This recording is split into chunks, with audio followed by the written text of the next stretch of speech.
Et maintenant, nous allons procéder à la lecture de la loi. Commençons au chapitre 20 de l'Exode, les versets 1 à 17. D'accord. Et Dieu prononça toutes ces paroles, disant, « Je suis le Seigneur, ton Dieu, qui t'ai fait sortir du pays d'Égypte, de la maison de servitude. Tu n'auras point d'autre Dieu devant moi. Tu ne te feras point d'image taillée, ni de représentation quelconque de ce qui est dans le ciel en haut, ni de ce qui est sur la terre en bas, ni de ce qui est dans les eaux au-dessous de la terre. Tu ne te prosterneras pas devant eux, et tu ne les serviras pas, car moi, le Seigneur ton Dieu, je suis un Dieu jaloux, qui visite l'iniquité des pères sur les enfants, jusqu'à la 3e et la 4e génération de ceux qui me haïssent.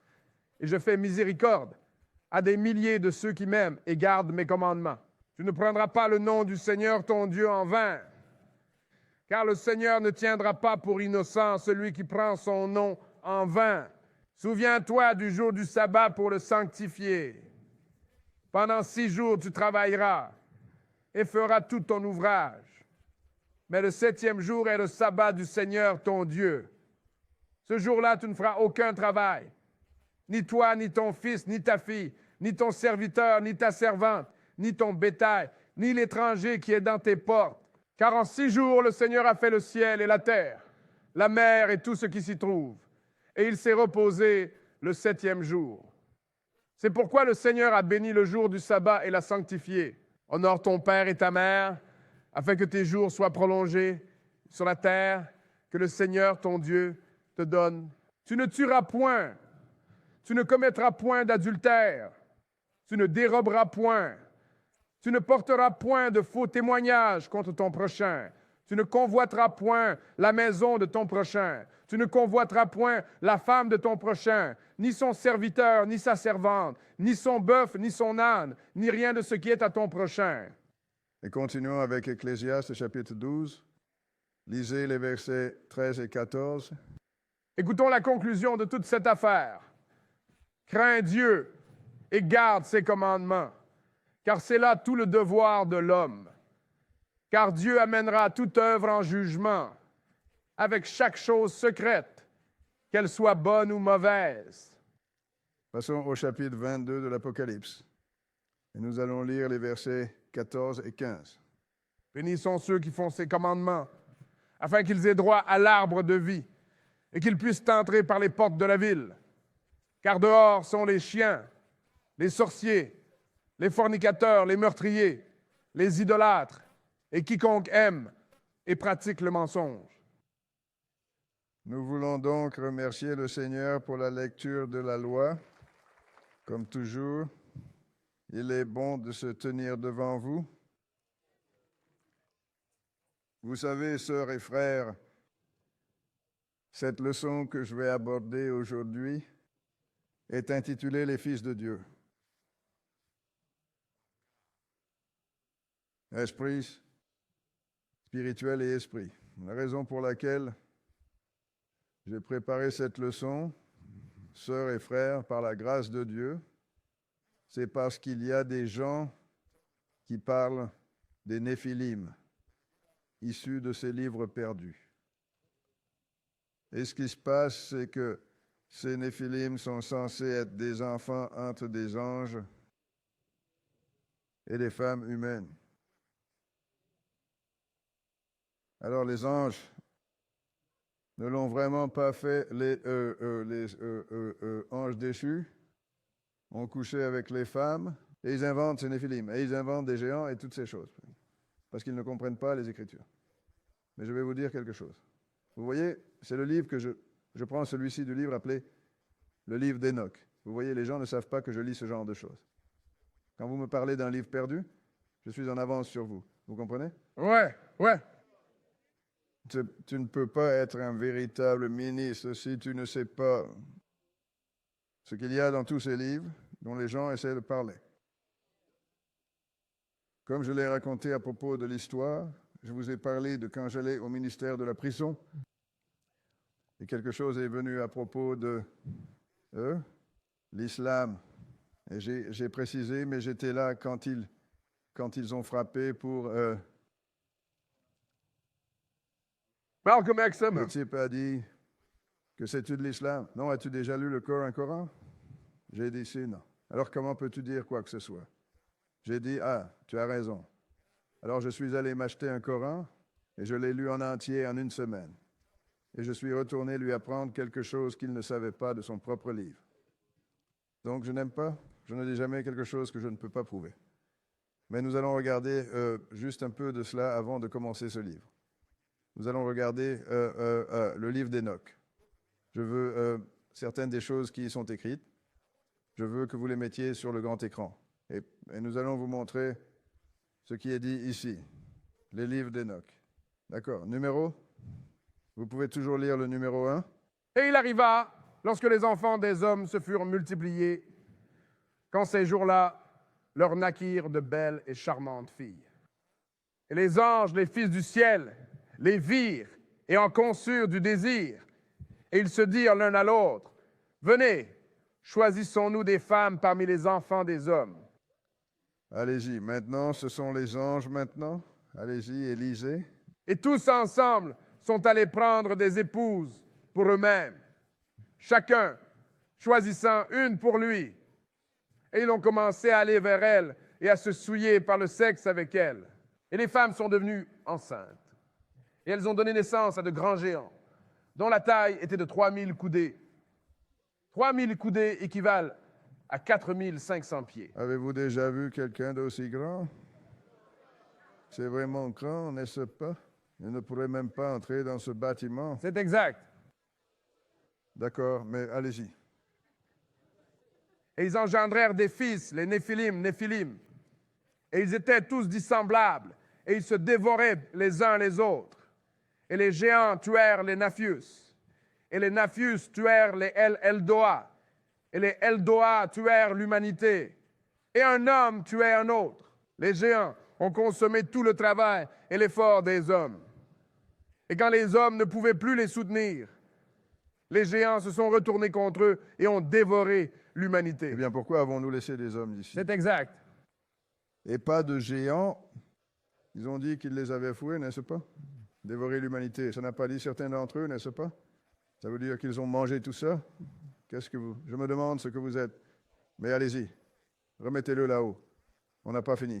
Allez-y. Note de l'auteur. Bien que l'on nous fasse croire que les anges déchus sont ignobles et maléfiques, ils aimaient et adoraient leurs enfants, selon ce qui précède. De plus, ce ne sont pas les anges qui sont devenus des démons. C'étaient leurs enfants, dont les esprits étaient mauvais et ne pouvaient pas être tués. Attends une minute. Alors ces Néphilim ne sont-ils pas les enfants? Et ils avaient eux dont l'esprit était mauvais et ils ne peuvent pas être tués. Pourquoi on ne les voit pas alors?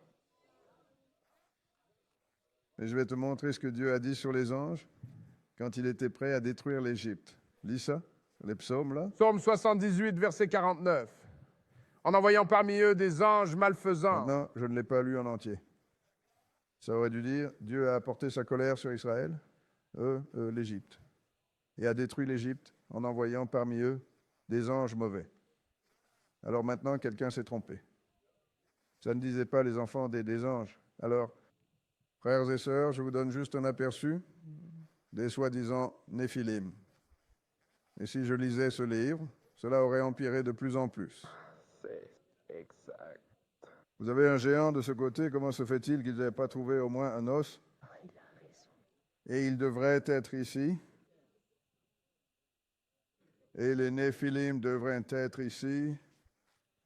Et vous ne devriez pas être ici parce que vous avez été mangés, vous vous souvenez? Ce que je fais, mes sœurs et frères, c'est vous montrer la folie. Et la raison en est que c'est partout, sur Internet et YouTube, les Néphilim. Les Néphilim, parce qu'ils ont mal compris. Genèse, et parce qu'ils sont allés voir que les anges étaient appelés fils de Dieu. Maintenant, ceux qui étaient censés avoir couché avec des femmes, c'étaient les anges déchus. Ce sont eux qui ont été chassés. Ils n'étaient plus appelés fils de Dieu. Exactement. Tout à fait. Tout comme n'importe quel homme quiconque se détourne de Dieu et cesse de marcher dans ses voies, ils ne sont plus les enfants de Dieu. Mais nous allons examiner cela. Nous allons au premier chapitre de Job. Et quand vous venez ici, frères et sœurs, vous l'obtenez tel quel. C'est fini les bêtises. J'ai regardé sur YouTube hier soir, tu sais, j'ai regardé ces prédicateurs et tout ça. Puis ils ont nommé tous ces prédicateurs qui se sont enrichis avec l'Évangile sans rien dire. Tout portait sur la prospérité.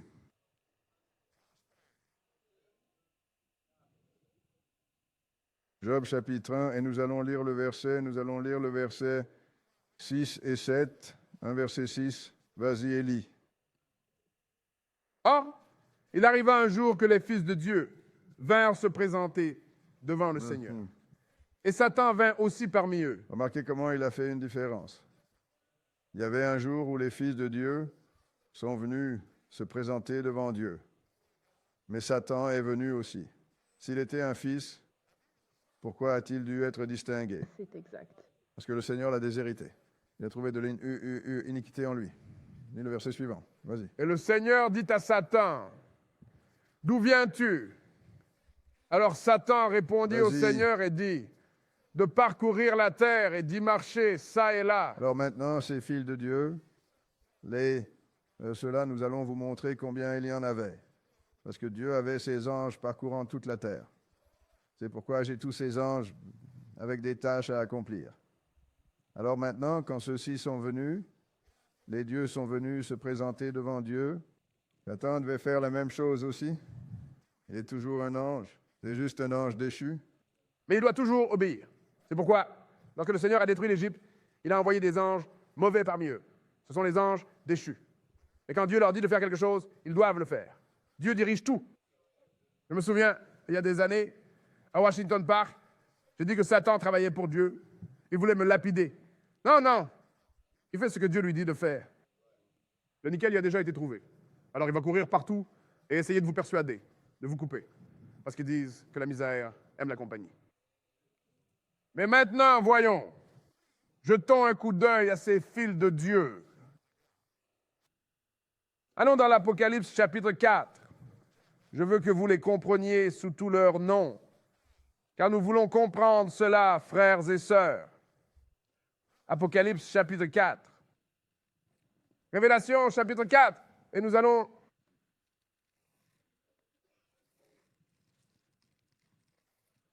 Chapitre 4 de l'Apocalypse. Et nous allons commencer au verset 1.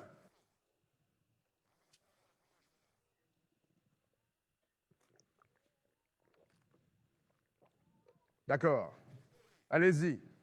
Après cela, j'ai regardé, et voici, une porte était ouverte dans le ciel, et la première voix que j'ai entendue était comme une trompette qui parlait avec moi, qui disait « Monte ici, et je te montrerai les choses qui doivent arriver par la suite. » Tu vois, quand les gens lisent cela, ils pensent que c'est ce que le Seigneur a montré à Jean qui était au ciel. Non. Il a dit « Ah, monte ici, je vais te montrer ce qui va arriver après. » Parce que ce dont il va parler va être sur terre, mais nous n'allons pas nous lancer là-dedans. Nous allons juste traiter de ces anges pour que nous sachions. Les fils de Dieu et combien de fils le Seigneur a? Nous ne parlons pas des nombres, je parle des groupes. Alors maintenant, descendez. Était-ce le verset 1? C'était la fin. Lisez le verset 2. Allez-y. Et immédiatement, je fus dans l'esprit. Et voici, un trône était dressé dans le ciel, et quelqu'un était assis sur le Vous trône. voyez cela? Et cela, il a dit trône placé dans le ciel. Mais nous savons que c'est le trône de Jésus. Ce n'était pas dans le ciel, mes frères et sœurs. Mais lors d'une autre leçon, je vous montrerai. Mais c'est ainsi que Jean l'a vu. Parce que la même chose, le même Jean, a vu les 12 tribus d'Israël dans le ciel. Cela ne s'est pas produit. Ça ne va pas se produire. Mais encore, passez directement au verset 5, car nous parlons de ces fils de Dieu maintenant. Verset 5, et lisez-le. Et du trône sortaient des éclairs, des tonnerres et des voix. Allez-y. Et il y avait 7 lampes de feu brûlant devant le trône, qui sont les 7 esprits de Dieu. D'accord. Alors maintenant, nous avons 7 lampes qui brûlent devant le trône, qui sont les 7 esprits de Dieu. Ces gars-là sont ceux que le Seigneur utilise pour examiner cette terre. Alors allons voir ces 7 lampes comme elles ont été mentionnées auparavant. Allons dans Zacharie, le 4e chapitre. Avons-nous à terminer cela? Zacharie, le 4e chapitre. Juste pour vous montrer comment... C'est pourquoi le Seigneur a dit que vous devez aller ici, un peu et là, un peu. Ligne après ligne et précepte sur précepte. Zacharie, chapitre 4.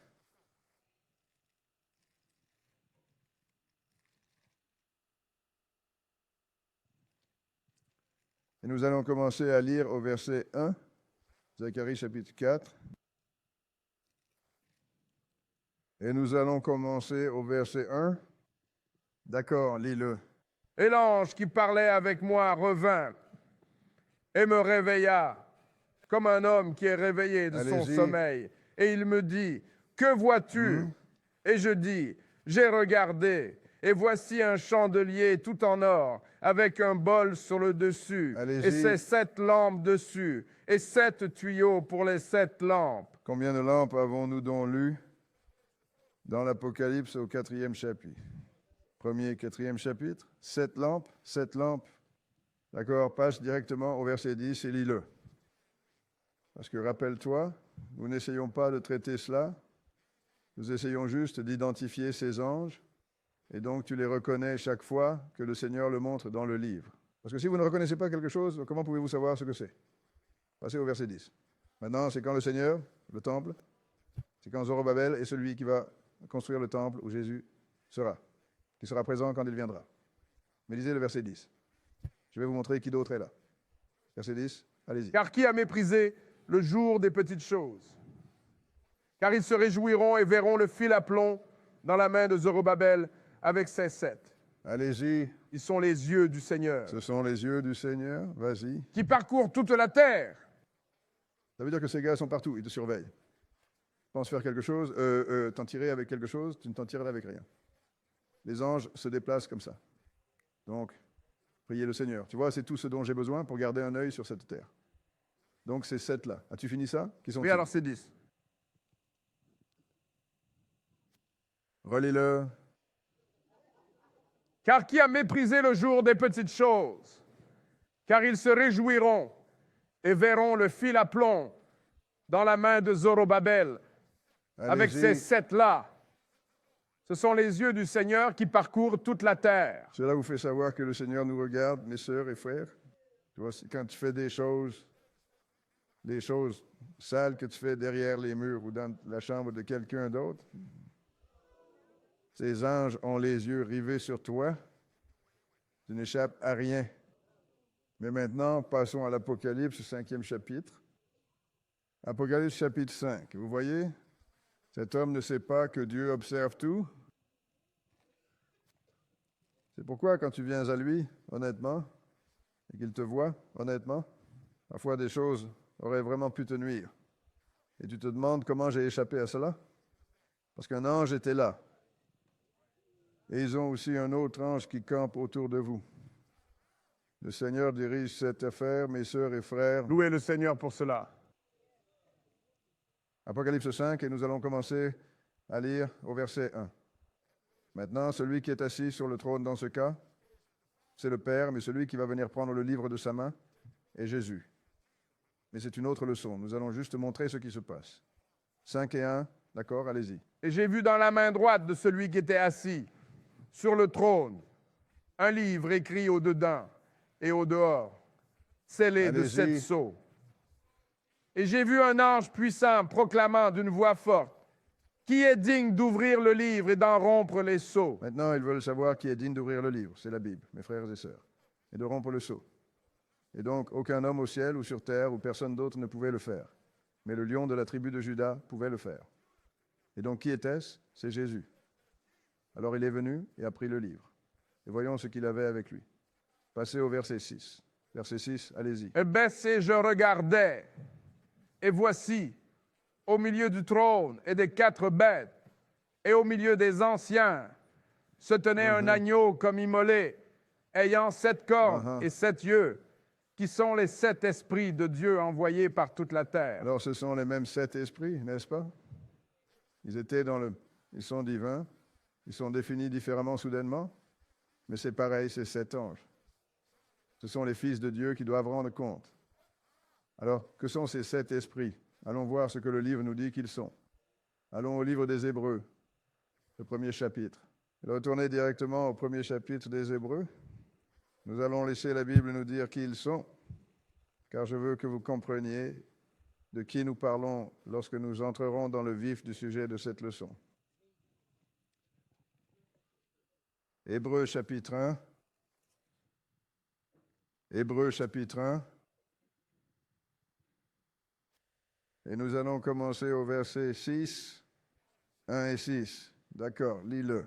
Et encore, lorsqu'il introduit le premier-né dans le monde, il dit « Et que tous les anges de Dieu l'adorent. » Et que tous les anges de Dieu l'adorent. Puis il l'a amené, vas-y. Et quant aux anges, il dit qu'il fait de ses anges des esprits et de ses ministres une flamme de feu. Il fait de ses anges des esprits. Passez maintenant au verset 13 et continuez. Mais auquel des anges a-t-il jamais dit « Assieds-toi à ma droite, jusqu'à ce que je fasse de tes ennemis ton marchepied » Allez-y. Ne sont-ils pas tous des esprits au service, envoyés pour exercer un ministère en faveur de ceux qui doivent hériter du salut? Voyez-vous, nous sommes ceux qui vont hériter du salut. Donc tous les anges sont des esprits. Les esprits ministériels signifient des esprits servants. Tous ceux qui n'ont pas été jetés avec Satan sont des esprits saints. Donc, les gens ne comprennent pas quand ils disent que quand le Saint-Esprit vient sur vous, vous pensez que c'est une sorte de nuage de fumée. Parfois, c'est un ange qui vient sur vous. Mais dit qu'ils sont tous des esprits, chacun d'entre eux. Satan est un esprit. Et comment les appelle-t-on encore? Allons dans l'Apocalypse, le premier chapitre. Je veux juste que vous ayez une compréhension complète de qui nous parlons. Révélation chapitre 1. Apocalypse chapitre 1. Et nous allons lire un verset parce que Jean a regardé autour de lui pour voir qui était, qui lui parlait lorsque le Seigneur lui avait envoyé l'ange. L'instruction d'écrire dans le livre de l'Apocalypse. Et quand il s'est retourné, il a vu une vision du Seigneur lui-même. Mais le Seigneur avait 7 étoiles dans sa main. Donc je veux que vous sachiez qui étaient ces 7 étoiles. Donc nous allons juste lire le 20e verset. Apocalypse 1 et 20. D'accord? Lisez-le. Le mystère des 7 étoiles que tu as vues dans ma main droite et les 7 chandeliers d'or. Les 7 étoiles sont les anges des 7 églises. Et les 7 chandeliers que tu as vus sont les 7 églises. Alors maintenant, vous savez que les anges sont aussi appelés étoiles, n'est-ce pas? Vous voyez, c'est comme ça que vous découvrez les choses, mes frères et sœurs. Donc quand vous regardez, vous savez ce que vous voyez. Alors maintenant, allons au chapitre 12 de l'Apocalypse et nous allons voir ce qui s'est passé. Parce que, qu'est-il arrivé à certaines de ces étoiles ou à certains de ces esprits? Apocalypse chapitre 12. Et nous allons commencer à lire au verset 3. Apocalypse 12 et verset 3. Parce que vous êtes ici pour apprendre ce que le Seigneur veut que vous sachiez. Et si le Seigneur ne voulait pas que vous le sachiez, ce ne serait pas écrit dans ce livre. C'est aussi simple que cela. Apocalypse 12, verset 3. Lis-le. Et un autre prodige apparut dans le ciel. Et voici un grand dragon rouge, ayant 7 têtes et 10 cornes et 7 couronnes sur ses têtes. Maintenant, ceci n'est pas l'apparence de Satan. Satan est un ange chérubin. 4 visages, pieds de veau, 6 ailes et des yeux partout sur son corps. Mais ici, il parle des nations qu'il dirigeait. Et qui sont ces nations? La dynastie des gentils de Nabuchodonosor jusqu'aux Européens. Union. Et donc les 10 cornes représentent les 10 nations qui vont diriger l'Europe de l'Ouest et qui commencent à émerger et à prendre le pouvoir. Alors maintenant, vas-y Élie. Et sa queue entraîna le tiers des étoiles du ciel. Maintenant, la queue du dragon a jeté un tiers des étoiles du ciel.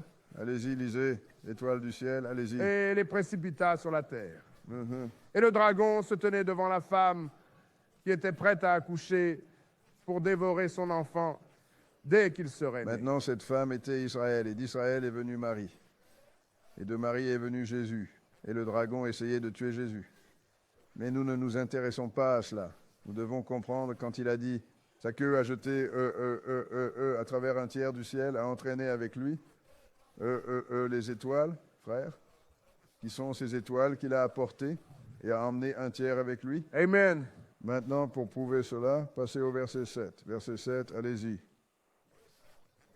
Et il y eut une guerre dans le ciel. Michel et ses anges combattaient contre le dragon.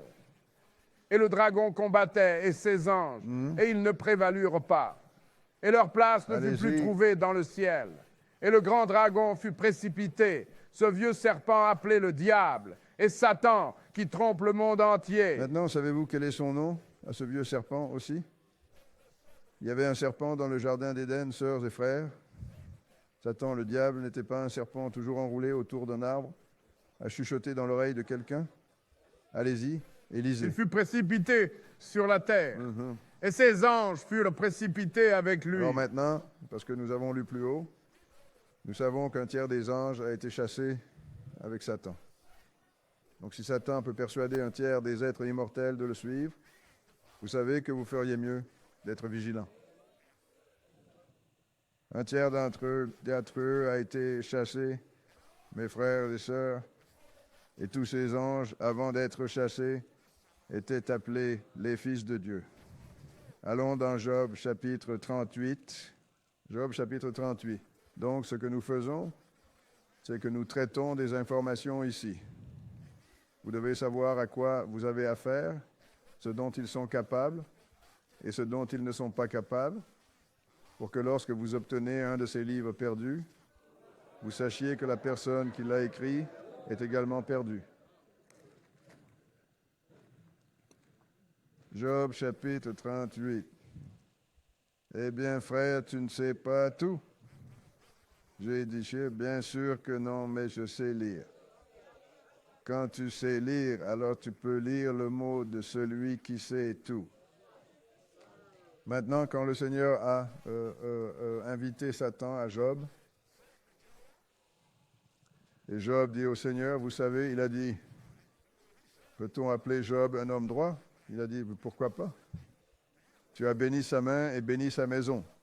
Tu as mis une haie autour de tout. Il a dit, frère, mais si tu me laisses l'atteindre, il te maudira en face. Et Dieu lui dit, première chose, fais-le mais ne le touche pas. Et la deuxième fois, il revint, il dit, fais-le mais ne tue pas. Tu peux le toucher mais ne le tue pas. Cela te montre que c'est Dieu qui dirige, n'est-ce pas? Oui, c'est le cas. Amen. Et dans son chagrin, Job a beaucoup parlé. En fait, il a tellement parlé qu'il a commencé à agir comme si Dieu lui devait une réponse. Tu sais, comme si Dieu était obligé de lui dire quoi, pourquoi il faisait et quoi. Et Dieu fait savoir à Job, homme, regarde ici, je ne suis obligé de rien faire. Regarde ce que j'ai fait et je veux savoir où tu étais quand je faisais ça. C'est exact. Job chapitre 38, verset 1, allez-y. Alors le Seigneur répondit à Job du milieu de la tempête et dit, qui est celui qui obscurcit le conseil par des paroles sans Je connaissance? veux dire par là qu'ils ont entendu la voix et ont dit, qui est celui qui obscurcit mes desseins par des discours dépourvus de savoir. Je vous le dis, beaucoup de gens font ça de nos jours. Vous ne pensez pas? Vas-y. Saint terrain comme un homme, Monsieur, je te demanderai et tu me répondras. maintenant que tu en sais tellement, très bien, alors allons, homme à Dieu. Vas-y, Élie. Où étais-tu quand j'ai posé les fondations de la terre? C'est une sacrément bonne question, n'est-ce pas? Étant donné que Job a été déterré du sol. Vas-y, lis. Déclare si tu as l'intelligence. Uh-huh. Qui en a fixé les mesures, si tu le sais? Ou qui a tendu le cordeau dessus? Ce sont de grandes questions, n'est-ce pas? Vas-y. Sur quoi ces fondations reposent-elles? Uh-huh. Et qui en a posé la pierre angulaire? Qui en a posé la pierre angulaire quand? Allez-y, lisez. Quand les étoiles du matin chantaient Quand ensemble. les étoiles du matin chantaient Et ensemble. tous les fils de Dieu poussèrent des cris de joie. Tous les fils de Dieu ont poussé des cris de joie. Qui sont ces étoiles du matin et fils de Dieu? Ange, Tu as appris ça, n'est-ce pas? Parce que c'est dans le livre. Alors pendant que tout cela était créé, ces anges étaient heureux parce qu'ils étaient tous sur la même longueur d'onde. Dieu n'avait trouvé d'iniquité en aucun d'eux, mes frères et sœurs, donc tous étaient appelés les fils de Dieu. Alors tout de suite, quand les gens lisent ce que nous allons lire maintenant, Allons dans Genèse, le 6e chapitre. Tout de suite, ils disent que ce sont des anges. Genèse, chapitre 6. Cela vous montre, sœurs et frères, que les gens ne lisent pas. Et quand vous ne lisez pas, vous supposez. Une supposition ne signifie rien. Vous devez savoir ce qui est et ce qui n'est pas. Genèse, chapitre 6. Et nous allons commencer au verset 4. Verset quoi? Genèse, chapitre 6. Genèse, chapitre 6 et verset 4. Verset 1, je suis désolé. Verset 1, 6 et 1. D'accord, lis-le. Et il arriva quand les hommes commencèrent à se multiplier sur la face de la terre et que des filles leur Et naquirent. des filles leur naquirent. Vas-y. Que les fils de Dieu virent que les filles Oui, des d'accord. hommes étaient belles. Et les fils de Dieu virent que les filles et les hommes étaient belles. On pense aux anges maintenant. Oh, frère Boyd, quelque chose va se passer. Allez, lis. Et ils prirent pour femmes toutes celles qu'ils Et ils choisirent. prirent pour femmes toutes celles qu'ils choisirent. Oh, tu vois, frère Boyd, c'est pour ça, tu vois, ces fils de Dieu, ces anges, ont couché avec des femmes. Et ils eurent des enfants. Et on les appelait Néphilim. Et ils avaient des géants qui dévoraient les Néphilim. Et les Néphilim dévoraient les gens et les gens. Je vais arrêter de manger avant le lever du soleil. Mais je vous dis comment ils pensent, mes sœurs et frères. Donc, la question est, premièrement, vous voulez savoir qui sont ces filles des hommes. Parce que tu as dit, les fils de Dieu et les filles des hommes. Et ces fils de Dieu ont pris autant de ces femmes pour épouses. Voyons donc ce que nous pouvons obtenir. Découvrons d'où viennent ces filles des hommes. Retournons à la Genèse, le 4e chapitre. Parce que toutes les personnes ici ont des pères. Et l'une des choses que j'ai découvert au fil des années, sœurs et frères, c'est que lorsque le Seigneur commence à nommer les lignées, il ignore simplement les femmes. Il connaissait juste. Considère l'homme, car l'homme, il porte la semence. Oui. C'est pourquoi, quand vous regardez Israël, Jacob avait 12 fils, une fille. Alors 12 et 12 garçons ont-ils obtenu leurs fils, leurs femmes, de toutes les autres nations autour d'eux. Mais ici, 4, nous allons examiner ceci, sœurs et frères, parce que il s'agit de Caïn et Abel. Verset 1, allez-y. Et Adam connut Ève sa femme, et elle conçut et enfanta Caïn, Hein? et dit, j'ai acquis un homme de la part du Seigneur. J'ai obtenu un homme de la part du Seigneur. Allez-y. Et elle enfanta de nouveau son frère Oh. Abel. Hein? Et Abel fut un berger, mais Caïn travaillait la terre. Alors Abel est né. Mais ces deux-là ont fait les offrandes à Dieu. Et Dieu n'a pas respecté l'offrande de Caïn. Parce que Caïn ne lui a pas donné le premier et le meilleur. Alors qu'a fait Caïn? Passe au verset 9. Le verset 9 et continue. Ou plutôt le verset 8. Le verset 8 et continue. Et Caïn parla avec Abel son frère. Et il arriva qu'ils étaient dans le champ, quand Caïn se leva contre Abel son frère et le tua. Vas-y. Et le Seigneur dit à Caïn, où est Abel ton frère? Et il dit, Allez-y. je ne sais pas. Suis-je le gardien de mon frère? Maintenant, pourquoi a-t-il menti? Parce que la loi a toujours existé. Tu ne tueras point. Tu vois, parfois tu sais des choses parce que tu lis. S'il n'y avait pas eu de péché à tuer, il aurait dit, hé, je l'ai tué et jeté dans un fossé là-bas. Et alors? Mais non, il a dit, suis-je le gardien de mon frère? Allez, lis. Et il dit, qu'as-tu fait? La voix du sang de ton frère crie vers moi depuis Allez-y. la terre. Et maintenant, tu es maudit Oh. par la terre qui a ouvert sa bouche pour recevoir le sang de ton frère de ta Il dit, main. maintenant, tu es maudit de la terre qui a ouvert sa bouche pour recevoir le sang de ton frère de ta main. Allez-y, lisez. Quand tu cultiveras le sol, il ne produira pas sa force pour toi. Tu seras Vas-y. un fugitif et un vagabond sur la terre. Et Allez-y. Caïn dit au Seigneur, ma punition est plus grande que je ne peux Maintenant, supporter. il a fait son frère. Maintenant, il va dire au Seigneur, la punition est plus grande que je ne peux supporter. Allez, lisez. Voici, tu m'as chassé aujourd'hui de la face de la terre et de ta face, je serai caché et je serai un fugitif et un vagabond sur la terre. Et il arrivera que quiconque me trouvera me tuera. Maintenant, il est toujours sur la terre, mes frères et sœurs. Mais le Seigneur l'a chassé. Mais voyons ce qui se passe maintenant. Allez-y. Et le Seigneur lui dit, par conséquent, quiconque tuera Caïn, la vengeance sera exercée sur lui cette fois. Et le Seigneur mit un signe sur Caïn, de peur que quiconque le trouve ne le tue. Maintenant, dans le temps ancien, tu sais ce que disent les Israélites? Tu vois?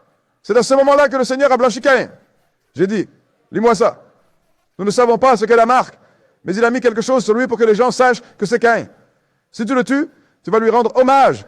Vas-y, lis. Et Caïn sortit de la présence du Seigneur et habita dans le pays de Nod, à l'est d'Éden. Alors, il partit de la présence du Seigneur. Vas-y, lis. Et Caïn connut sa femme. Maintenant, Caïn connut sa femme. D'où venait cette femme? Parmi ses sœurs et frères. Parce qu'Adam a dit, je vais t'appeler Ève, parce que tu es la mère de tous les vivants. Vous savez quoi? Les anciens Israélites, je me souviens d'un vieux type que l'on appelait Bouqueux. Je ne l'oublierai jamais. Il a été enseigné par Cassie. Il a dit, il n'y avait pas de femme autour. Alors qu'est-ce que Caïn a fait? Il l'a regardée et il a connu sa femme et elle était un singe. J'ai dit, frère, les hommes ne peuvent pas féconder des singes maintenant et ils ne pouvaient pas non plus à l'époque. Alors il a pris sa femme parmi ses sœurs et son frère Seth n'était pas encore né. Voyons comment ils ont commencé à proliférer sur terre. Allez-y et lisez. Et Caïn a sa femme, et elle conçut et enfanta Enoch. Et il bâtit une ville, et appela le nom de la ville d'après le nom de son fils Enoch. Et à Enoch naquit Irad. Et Irad engendra Méhudjaël. Et Méhudjaël engendra Méthusaël. Et Méthusaël engendra Lamech. Et Lamech prit 2 femmes. Le nom de l'une était Ada, et le nom de l'autre, Tsila. Alors maintenant, Caïn a commencé à avoir des enfants. Et Adam a continué à avoir des enfants, des hommes, des femmes. Et donc la plupart de ces femmes ont probablement obtenu quelque chose de lui, d'Adam. Et aussi, Caïn avait commencé à avoir des enfants. Donc ils ont commencé à se marier entre sœurs et frères. C'est pourquoi tout a commencé, sœurs et frères. Et voyons ce qui s'est passé. Quel verset? C'était la fin, à 19. Maintenant, passez au verset 23. Verset 23. Et allez-y. Et Lamech dit à ses femmes, Ada et Zilla, écoutez ma voix, vous, femmes de Lamech, prêtez attention à ma parole, car j'ai tué un homme pour ma blessure et un jeune homme pour ma meurtrissure. Si Caïn doit être vengé 7 fois, Lamech 77 fois. Alors maintenant, ils étaient au courant de ça. Mais vas-y, Élie. Et Adam connut de nouveau sa femme, et elle enfanta un fils, et l'appela Seth. Car Dieu, dit-elle, m'a donné une autre descendance à la place d'Abel que Caïn a tué. Maintenant, regarde. Caïn ayant des enfants, et ses enfants ayant des enfants. Et nous allons découvrir qu'il s'est écoulé beaucoup de temps avant la naissance de Seth. Mais à quel verset sommes-nous? Verset 26. Allez-y. Et à Seth, il naquit aussi un fils. Et à Seth, maintenant, est né. Maintenant, Seth n'est né que 130 ans plus tard. Et Seth avait 105 ans quand il a eu un enfant. Donc, nous parlons de 235 ans. Mais entre-temps, Caïn et sa descendance ont des enfants. Vous pouvez avoir beaucoup d'enfants en 235 ans, n'est-ce pas? C'est exact. Et voyons que l'homme devrait commencer à invoquer le nom du Seigneur. Comment ça? Au début de ce 26e verset. Et à Seth, à lui aussi, il naquit un fils. Et il l'appela du nom d'Énos. Alors l'homme commença à invoquer le nom de l'Éternel. Alors l'homme commença à invoquer le nom du Seigneur. Cela te dit que Caïn et sa descendance n'invoquaient pas le nom du Seigneur. Parce que Caïn a dit, tu m'as chassé. Ils ont continué leur chemin, mes sœurs et frères. Mais maintenant, nous allons approfondir cela un peu. Parce que je veux savoir Qui sont ces fils de Dieu? Alors, parce que je sais que nous allons vous montrer qu'ils ne pourraient pas être des anges. Allons dans Luc, le chapitre 3, et nous allons développer une petite image ici. Luc, chapitre 3. Tu vois, mais ceux qui ont écrit ce livre des notes et les apocryphes, et Josué, ils n'ont pas traversé ce que vous traversez maintenant. Ils n'ont pas fait ce que le livre veut, ce que le Seigneur veut que vous fassiez, c'est-à-dire chercher dans les Écritures. Luc, chapitre 3. Mais il y a des gens qui se disputent avec moi tout le temps. Ils le font. D'autres Hébreux sont là à se disputer avec moi au sujet des Néphilim. Et il ne peut rien prouver. Et quand il se lance là-dedans et commence à lire toutes ces choses folles qu'il a dites dans ses livres perdus, et puis il a l'air un peu, vraiment idiot, mais il ne va pas me le faire savoir. Maintenant, ça commence au baptême de Jésus, mes frères et sœurs. Nous allons commencer à lire au verset 21. Luc chapitre 3, verset 21. D'accord? Allez-y. Or, comme tout le peuple était baptisé, Jésus, ayant aussi été baptisé et priant, le ciel s'ouvrit. Allez-y. Et le Saint-Esprit descendit sur lui, sous une forme corporelle comme une colombe. Allez-y. Et une voix vint du ciel qui dit, « Tu es mon Fils bien-aimé, en toi j'ai mis toute mon affection. » Écoutez ce que les gens ne comprennent pas. Jésus n'était pas le Fils de Dieu avant de venir sur terre. Il faisait simplement partie de la famille de Dieu. Deux êtres égaux. Donc maintenant, quand il est venu ici, alors il a dit, « Tu es mon Fils. » Maintenant, il était sur cette terre depuis longtemps. Il avait 30 ans. Pourquoi avait-il 30 ans avant d'être baptisé et de commencer le ministère? Parce que la loi disait qu'il fallait avoir 30 ans pour entrer dans le ministère. Mais ensuite, allez-y, Élisée. Quel verset? Verset 23. Et Jésus lui-même commença à avoir environ 30 ans, étant, comme on le supposait, le fils de Joseph, qui était le fils de Élie. Maintenant, les gens négligent cela. Il est dit, et étant, comme on le supposait, le fils de Joseph. Parce qu'il est descendu à travers la lignée de Joseph. Vas-y, Élie. Qui était le fils de Matthat. Qui était le fils de Matthat. Vas-y. Qui était le fils de Qui Lévi. était le fils de Lévi. Qui était le fils Qui de était le Melchi. fils de Melchi. Vas-y. Qui était le fils de Jana. Qui était le fils de Joseph. Ouais, c'est ainsi qu'on entasse la lignée. C'est mes sœurs, mes frères. Mais nous n'allons pas reconnaître tout ça, sinon nous serions ici toute la journée sur un seul chapitre. Alors passons directement au verset 31. Verset 31, et lis-le. Qui était le fils de Méléa. Qui était le fils de Menan.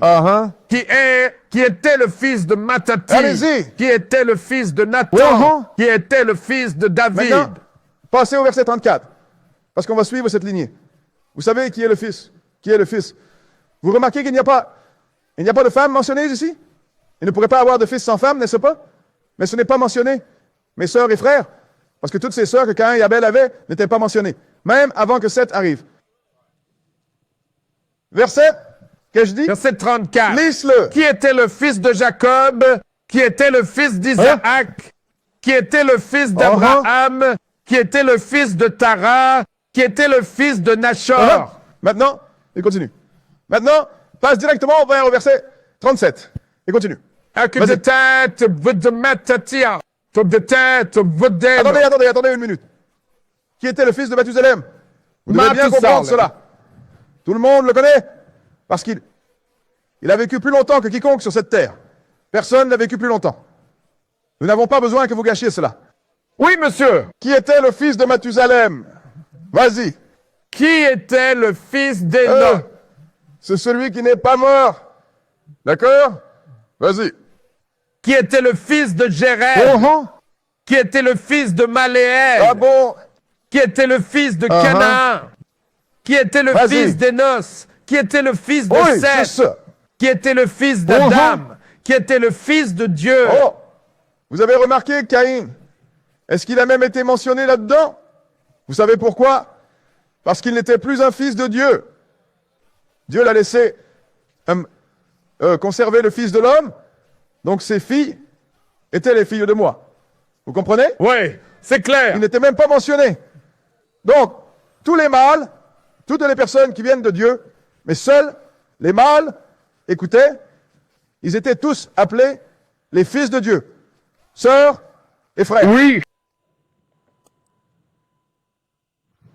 Et Caïn n'est même pas mentionné dans la généalogie d'Adam. Allons à la Genèse, au chapitre 5, et regardons cela. Genèse, chapitre 5.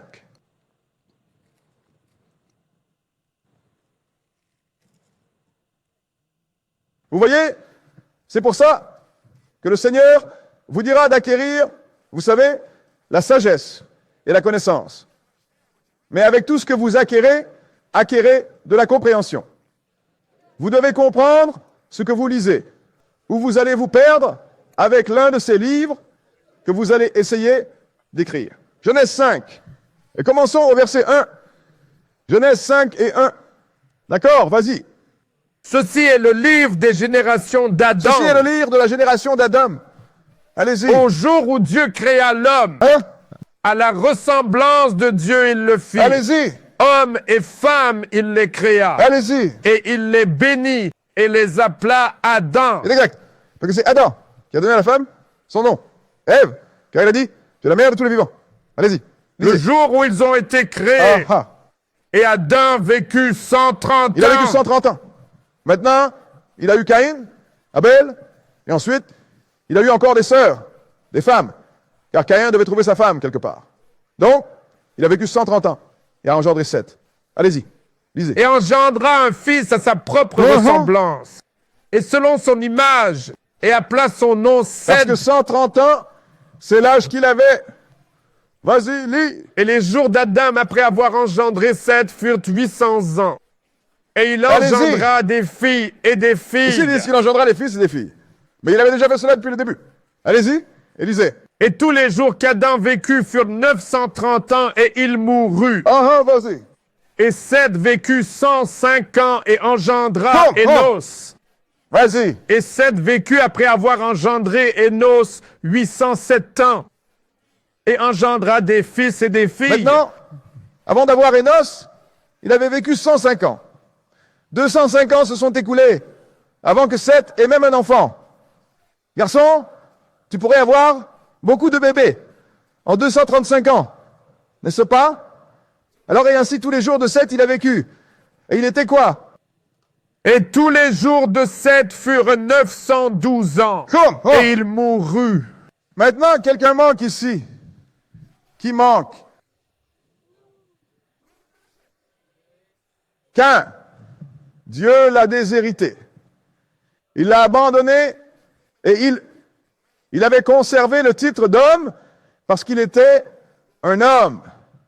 Alors quand les fils de Dieu ont regardé les filles des hommes, parlant de Tamed, n'en ont pas, ils ont pris autant qu'ils voulaient pour femmes. C'est aussi simple que cela. Donc, les fils de Dieu étaient des mâles issus d'Adam et de Seth. Et nous avons lu plus tôt qu'avant l'arrivée de Seth, l'homme n'invoquait même pas le nom du Seigneur.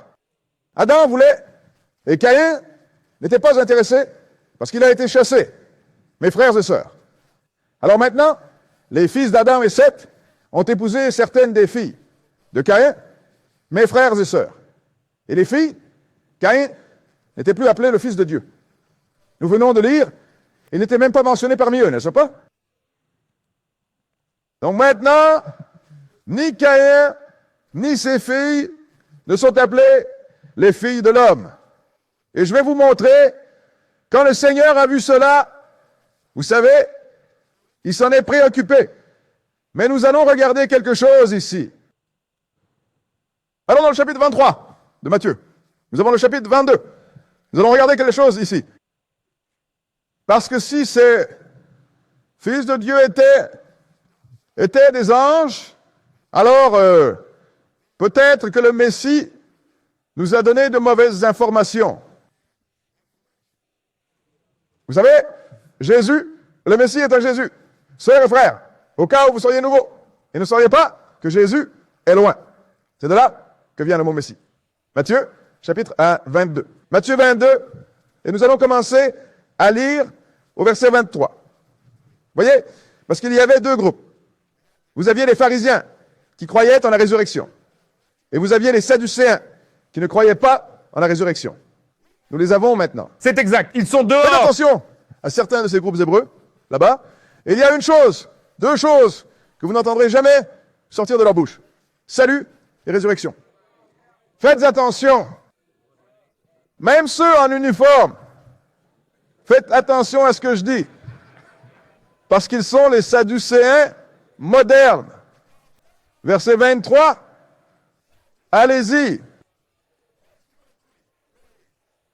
Le même jour, vinrent à lui les Sadducéens, qui disaient qu'il n'y a pas de résurrection, et lui posèrent cette question. Maintenant, ils ont dit qu'il n'y a pas de résurrection. C'est ce qu'ils disent.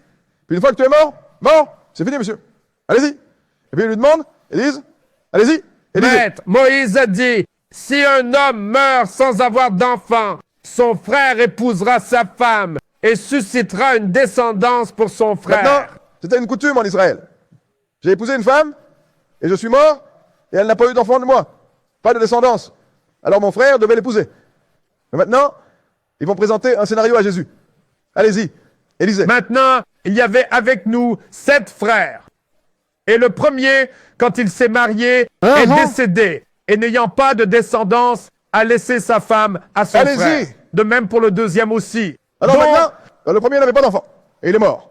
Maintenant, le deuxième, de la même manière, il n'avait pas d'enfant avec cette femme, et il est mort. et le troisième jusqu'au 7e. Et en dernier, la femme est morte Allez-y. aussi. Donc, à la résurrection, de qui sera-t-elle la femme parmi les 7? Car ils l'ont tous eue. Garçon, ça semble. C'est une question difficile, n'est-ce pas? Donc, aucun d'eux n'a eu d'enfant avec elle. Finalement, elle est morte. Alors, à la résurrection, de qui sera-t-elle la femme, étant donné qu'ils l'ont tous eu et que personne n'a eu d'enfant avec elle? Ça va piéger Jésus. Mais voyons ce qui s'est passé. Quoi? Allez, lis! Quel verset? 29. Vas-y. Jésus leur répondit et dit, Maintenant, c'est Jésus qui parle. Jésus leur répondit et dit, vas-y. vous vous égarez, ne connaissant ni les Écritures, ni la puissance de Alors maintenant, tu ne Dieu. connais pas l'Écriture, ni la puissance de Dieu. Vas-y. Car à la résurrection, ils ne se marient pas Hein? et ne sont pas donnés en Ne se marie mariage. pas. Car quand vous ressuscitez d'entre les morts, vous êtes un être spirituel, frères et sœurs. Vous n'êtes ni mariés, ni donnés en mariage. Continuez. Et lisez. Mais ils sont comme les anges de Dieu dans le Mais ciel. ils sont comme les anges de Dieu dans le ciel. Donc si tu les aimes et qu'ils ne se marient pas, alors, qui sont ces fils qui épousent ces filles des hommes? Mais le Seigneur dit que par la bouche de 2 ou plusieurs témoins, un fait est établi. Ça, c'est Matthieu. Voyons ce que Marc a dit. Allons dans Marc, le chapitre 12. Marc, chapitre 12. Personne ne prend la peine de lire, mais tout le monde veut mettre en péril votre salut. Amen, c'est vrai. Marc, chapitre 12. Nous allons lire un verset. Allons droit au but. 12, verset 25. Maintenant, Jésus ne peut pas mentir, mes sœurs et frères. C'est exact. Donc, si Jésus a dit, cela doit être la vérité, n'est-ce pas? Lisez le verset 25. Allez-y. Car lorsqu'ils ressusciteront des morts, ils ne se marieront pas, ni ne seront donnés en mariage, mais ils seront comme les anges qui sont dans le ciel. Alors, Marc a entendu Jésus dire cela aussi, n'est-ce pas? Alors maintenant, s'ils ne se marient pas, ou ne sont pas donnés en mariage, alors qui étaient ces fils de Dieu? Ce n'étaient pas les anges. Si c'était le cas, alors Jésus a menti. N'est-ce pas exact? Ils n'étaient pas des anges. Alors le Seigneur, quand il a créé l'homme, il a dit, soyez féconds et multipliez-vous, remplissez la terre. Mais voyons ce que le Seigneur a pensé quand il a vu ces fils de Dieu s'unir avec ces filles des hommes. Revenons au chapitre 6 de Genèse. Comment pouvait-il être contrarié? Comment pouvait-il avoir un problème avec cela alors qu'il a donné un commandement? Soyez féconds et multipliez-vous et remplissez la terre. Cela signifie que vous vous trouvez des femmes et que vous avez des enfants. Oui. Mais quelque chose est arrivé ici. Genèse chapitre 6. Cela n'aurait pas dû poser de problème. Mais il est évident que Dieu avait un problème avec cette union. Ça ne sonne pas bien si vous ne faites pas de petites rues. Genèse 6. Et nous allons commencer au verset 2. Genèse 6 et verset 2. En fait, commençons au verset 1. Tant pis. Si c'est 1, allez-y et lisez. Et il arriva que lorsque les hommes commencèrent à se multiplier à la surface de la terre et que des filles leur furent nées, les fils de Dieu virent les filles des hommes. Quand les fils de Dieu ont vu les filles des hommes. Vas-y. Qu'elles étaient belles. Qu'elles étaient belles. Et ils prirent pour femmes toutes celles qu'ils choisirent. Et ils prirent pour femmes toutes celles qu'ils choisirent. Vas-y. Le Seigneur dit, mon esprit ne luttera pas toujours avec l'homme, car il est aussi cher. Néanmoins, ses jours seront de 120 ans. Maintenant, je ne vois pas d'ange impliqué ici. Il a dit, le Seigneur a dit, mon esprit ne contestera pas toujours avec l'homme, parce qu'il est aussi cher. Et puis il a réduit ses années. Les anges ne sont pas censés mourir, sauf pour, vous savez, ils ne sont pas censés mourir, point. C'est pourquoi le même ange qui est venu à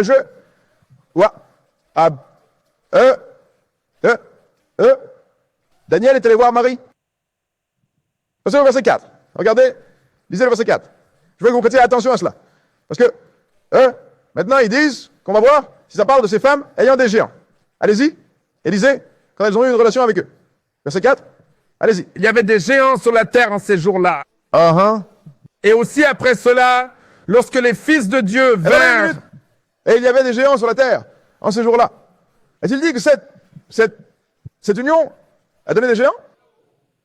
Il a dit, et après ça, fini ça. Et aussi après cela, lorsque les fils de Dieu s'approchèrent des filles des hommes et qu'elles leur donnèrent des enfants, ce furent des hommes puissants qui furent d'autrefois des hommes de renom. Alors, ils sont devenus des hommes puissants et des hommes de renom. Mais ça n'a pas dit qu'ils sont devenus des géants, n'est-ce pas? Et il y avait toujours des géants dans le pays. Nous ne savons pas. Mais il n'était pas nécessaire de s'associer avec un ange pour obtenir un géant. D'où viennent ces Goliaths? C'est après le déluge. C'est exact. Et ils avaient toutes sortes. Ils avaient les Anakim, une nation entière de géants. Ils avaient les Zimzamim, une nation entière de géants.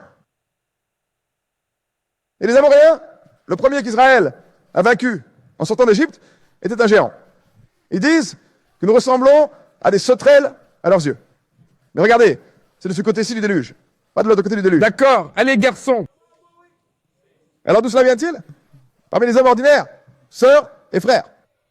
Et ça ne vient pas d'un homme qui s'est associé, d'une femme qui s'est associée avec un ange. Mais quand le Seigneur a vu cela, il a dit, mon esprit ne contestera pas toujours avec l'homme. Maintenant, nous devons découvrir. Il a dit avec l'homme. N'a-t-il pas mentionné? Non, pas les fils des anges. Non, il ne l'a pas fait. Alors maintenant, nous allons voir ce qu'il veut dire, mais nous allons découvrir quel est cet esprit qui ne se disputera pas toujours avec l'homme. Parce que les fils de Dieu commencent à épouser les filles de Caïn. C'est là que ça en arrive. Eh bien, allons découvrir ce qu'est cet esprit. Allons dans Saint Jean, chapitre 6. Saint Jean, chapitre 6. Donc nous allons, ici, nous arrivons au fond des choses. C'est pourquoi je dis toujours aux gens, quand vous amenez quelqu'un à l'Israël de Dieu, dites-lui d'apporter un stylo, du papier et de la patience. Parce que nous allons prendre notre temps et apprendre quelque chose. Nous ne sommes pas venus d'ici pour ressentir quelque chose de bien. Écriez. Si vous ressentez quelque chose de bien, c'est parce que vous avez appris quelque chose. Et vous savez, personne ne fait du shopping. Ne saute en hurlant. Vous savez pourquoi? Parce que vous êtes trop occupés à apprendre. Il n'a pas le temps de crier et hurler.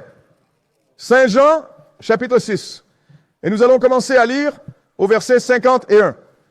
Saint Jean, chapitre 6. Et nous allons commencer à lire au verset 51. D'accord? Vas-y. Je suis le pain vivant descendu du ciel. Oui. Si quelqu'un mange de ce pain, il vivra pour toujours. Vas-y. Et le pain que je donnerai est ma chair, que je donnerai pour la vie du monde. Maintenant, tu sais, c'est un discours difficile ici. Allez, lis. Les Juifs discutaient donc entre eux en disant, Hein? comment cet homme peut-il nous donner sa chair à manger? C'est une question, c'est raisonnable, c'est pas?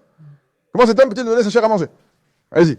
Puis Jésus leur dit, en vérité, je vous le dis, si vous ne mangez la chair du Fils de l'homme et ne buvez son sang, vous n'avez pas de vie en vous. Garçon, c'est un discours difficile ici. Vas-y, lis. Celui qui mange ma chair et boit mon sang a la vie éternelle, et je le ressusciterai au dernier Et jour. voici un petit quelque chose sur le chemin de l'apprentissage. Il ne vous relèvera pas avant le dernier jour. Est-ce que le dernier jour est arrivé? Si personne n'a été relevé avant le dernier jour, alors, qui est au paradis? Quelqu'un.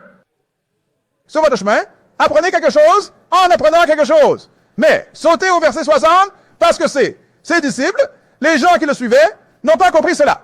Allez au verset 60, allez-y. Beaucoup donc de ses disciples, lorsqu'ils eurent entendu cela, Allez-y. dirent c'est une parole C'est une dure. parole difficile. Qui peut Qui l'entendre? peut l'entendre? Bonne question. Allez-y et lisez. Quand Jésus sut en lui-même que ses disciples murmuraient Oui, à ce c'est sujet, ça. il leur dit, Vas-y. cela vous offense-t-il? Cela vous avance-t-il? Je vais vous dire ce que c'est. Descendez au verset 63 et voyez ce qu'il dit. Allez-y et C'est lisez. l'esprit qui vivifie. C'est l'esprit qui vivifie. Vas-y et La lis. chair ne sert de rien. La chair ne sert de rien. Les mots que je vous dis, Les paroles que je vous dis, allez-y, ils lisez. sont esprit Elles sont et esprit ils sont vie. et elles sont vie.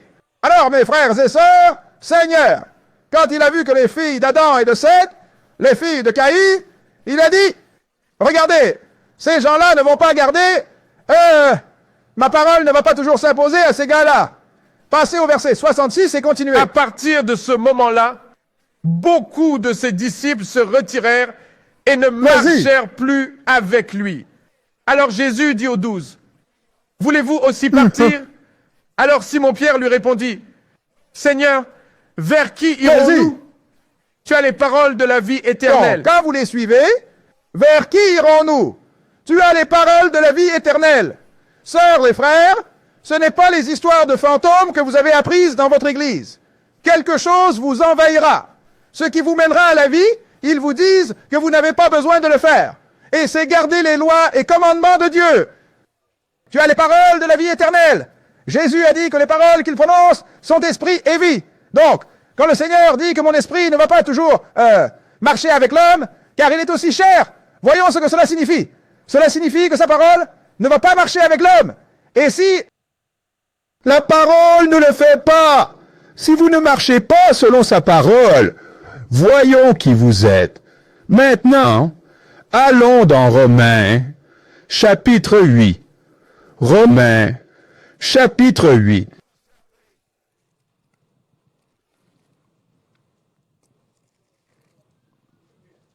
Romains, chapitre 8.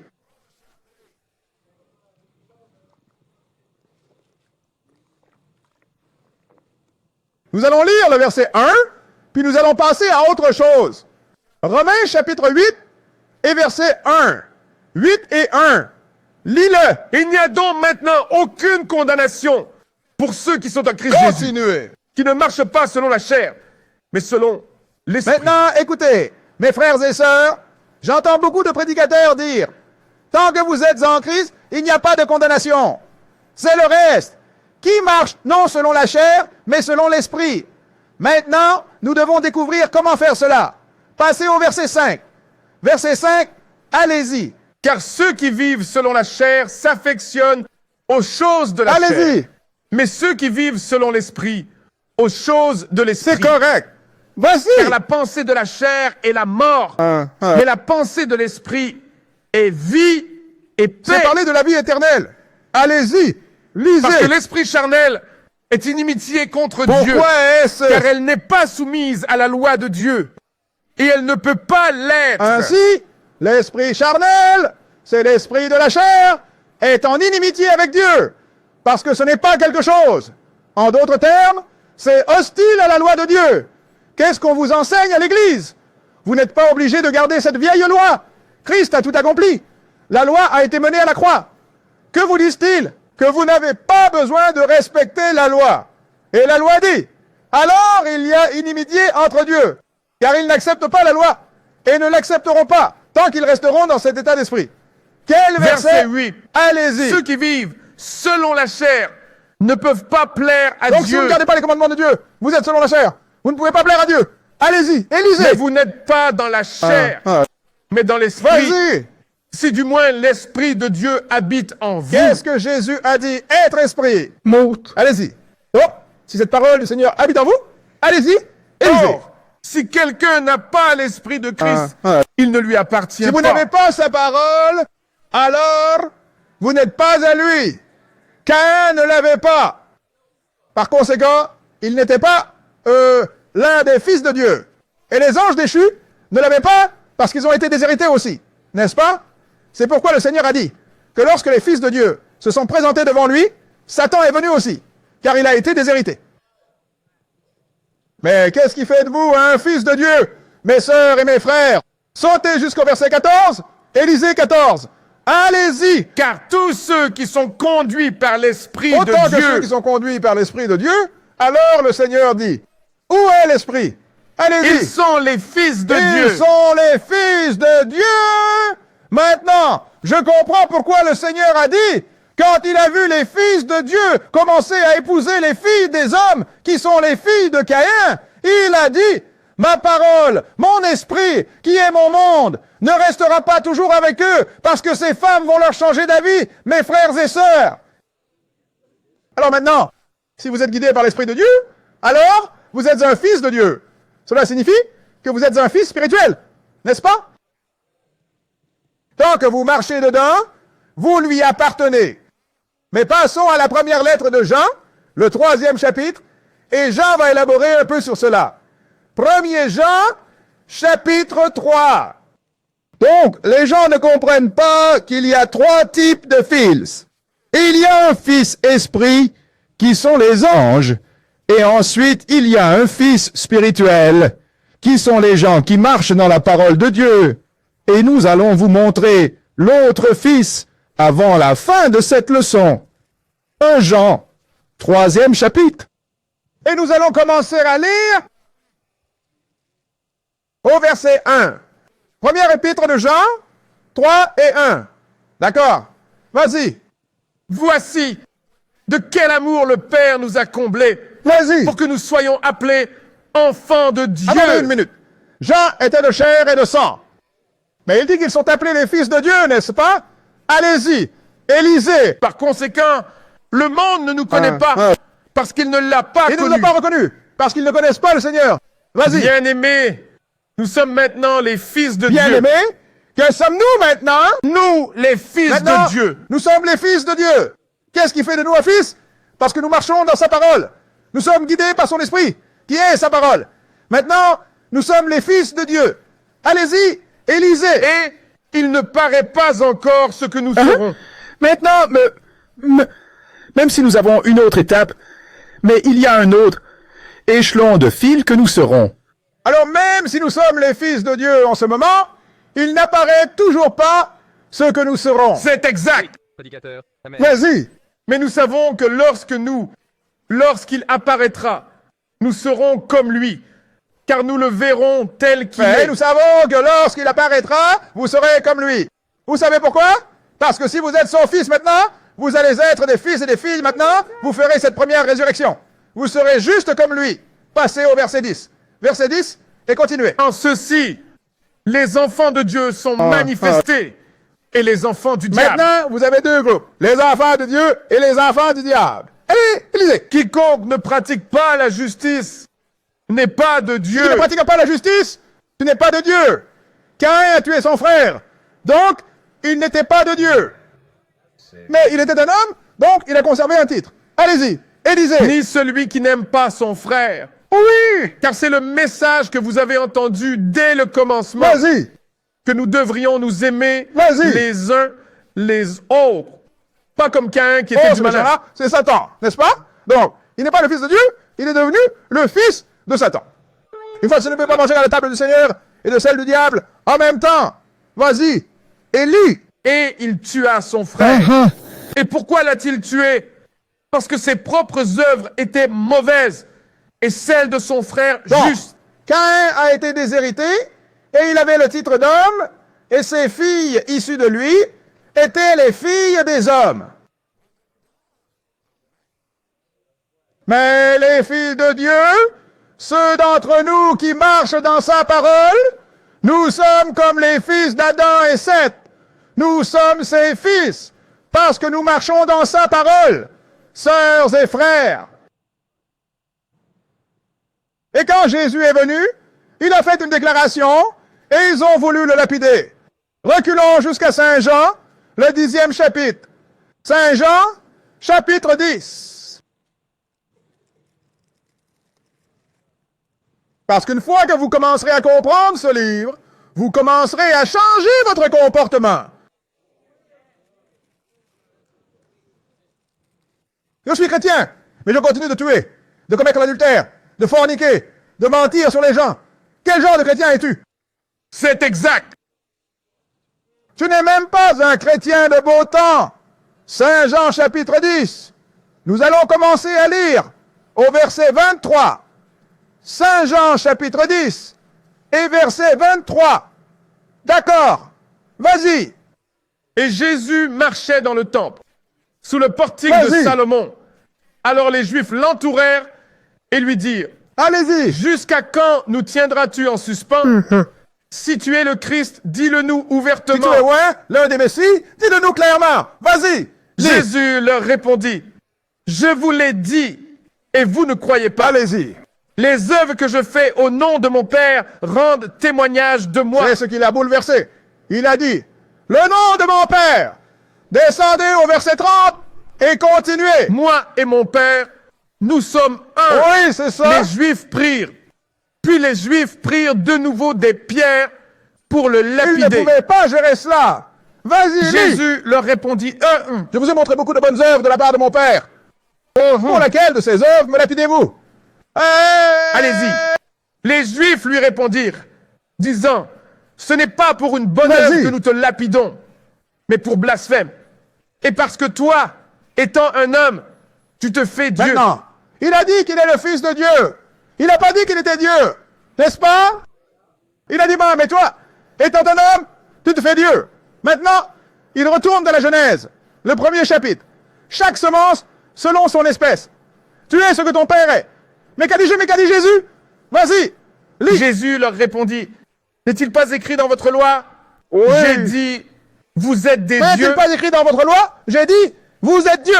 Allez-y. S'il lisez. les appelle dieux à ceux à qui la parole de Dieu est venue, et l'écriture ne peut être Il brisée. les a appelés Dieu, à ceux à qui la parole de Dieu est venue. Et l'écriture ne peut pas être brisée. Cela signifie que quelqu'un va être Dieu. Mais regarde ce qu'il a dit. Continue à lire. Dites-vous de celui que le Père a sanctifié Dites-vous de lui que le Père a sanctifié et mis à part. Allez-y. et envoyé dans le monde. Vas-y. Tu blasphèmes Oui, parce d'accord. que j'ai dit, je suis le Fils de Vous Dieu, remarquez qu'il n'a pas dit parce que j'ai dit que j'étais le Fils Dieu. de Dieu. N'est-ce pas? Parce que j'ai dit que j'étais le Fils de Dieu. Il n'a pas dit qu'il était Dieu.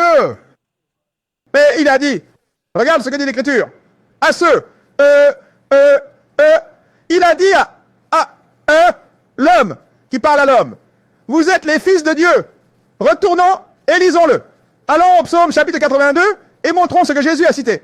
Tu vois, Jésus citait l'Ancien Testament tout le temps. Mais les chrétiens du Nouveau Testament ne le croient pas. C'est parce qu'ils ne connaissent pas l'Ancien Testament.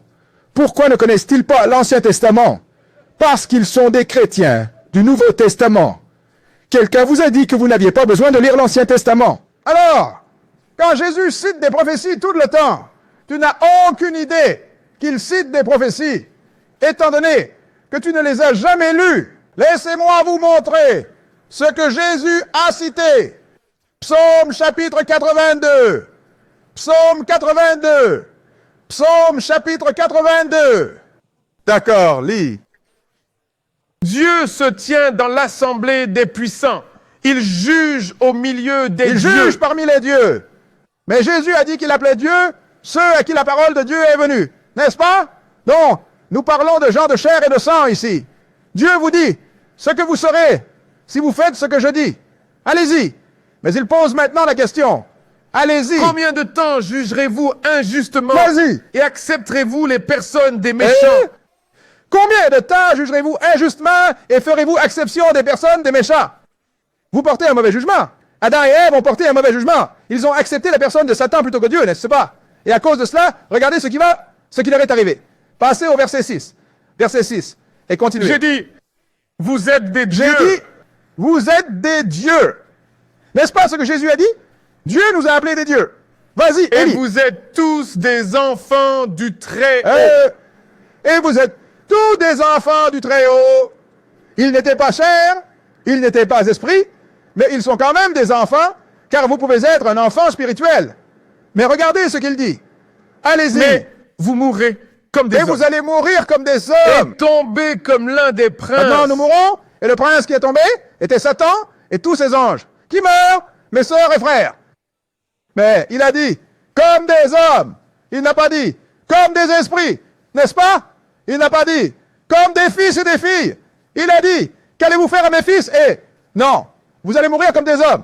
C'est pourquoi les fils de Dieu ont regardé les filles des hommes, parce qu'ils agissaient contrairement à la parole de Dieu, sœurs et frères. Alors, l'homme a réduit ses chances, a coupé ses chances de devenir les fils de Dieu. Mais Jésus est venu et l'a restauré. Maintenant, voyons comment cela s'est passé. Allons dans Saint Jean, le 1er chapitre. Ainsi, le Seigneur avait déjà des fils au début, mais ceux qui ont péché contre lui, il les a déshérités, comme il l'a fait avec Caïn. Mais ceux qui ont marché dans sa parole, ils n'ont pas été déshérités. Ils étaient des fils et des filles spirituelles. Saint Jean chapitre 1. Saint Jean chapitre 1. Saint Jean chapitre 1. Et nous allons commencer à lire au verset 1. Jean 1.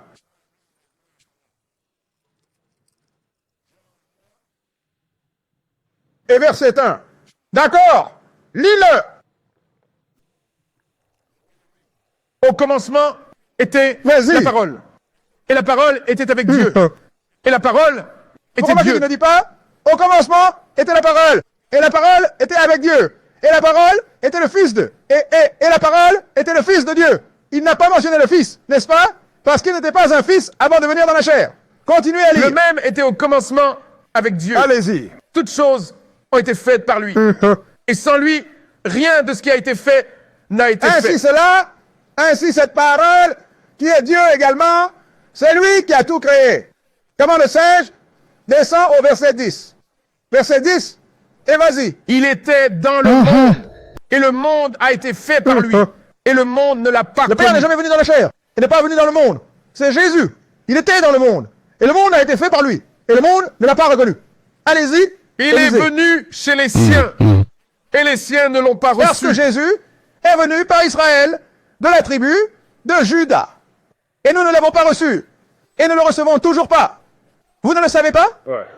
Nos frères hébreux ne veulent pas s'occuper du nom de Jésus. Allez, lisez. Mais à tous ceux qui l'ont reçu, Faites attention maintenant. Mais tous ceux qui l'ont reçu, allez-y. à eux, il a donné le pouvoir de devenir les fils de Dieu. À ceux-là, il leur a donné le pouvoir de devenir les fils de Dieu. Il leur a donné le pouvoir. Terminez cela. Même à ceux qui croient en son Même nom. à ceux qui croient en son nom, il leur a donné le pouvoir de devenir les fils de Dieu. Voyons quel est ce pouvoir qu'il leur a donné. Allons à Saint Jean, chapitre 17. Saint Jean, chapitre 17. Et nous allons commencer au verset 1. Et nous allons sauter. Saint Jean 17. Saint Jean 17 et verset 1. Lis-le.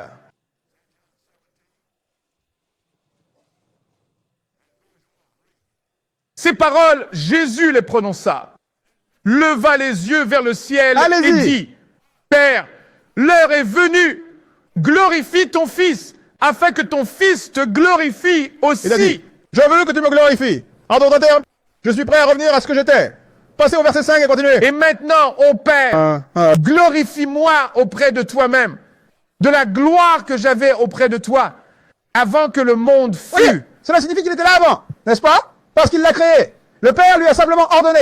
Allez, J'ai lisez. manifesté ce nom aux hommes que tu m'as donnés Allez-y. après Allez-y. le monde. Ils étaient à toi et tu me les as Allez-y. donnés. Et ils ont gardé ta Allez-y. parole. Maintenant, ils ont su que toutes les choses que tu m'as données sont de toi. Il dit, je sais tout. Tout ce que je leur ai donné, tu me l'as donné. Vas-y, Élie. Car je leur ai donné les paroles que tu m'as Qu'est-ce données. que Jésus leur a donné?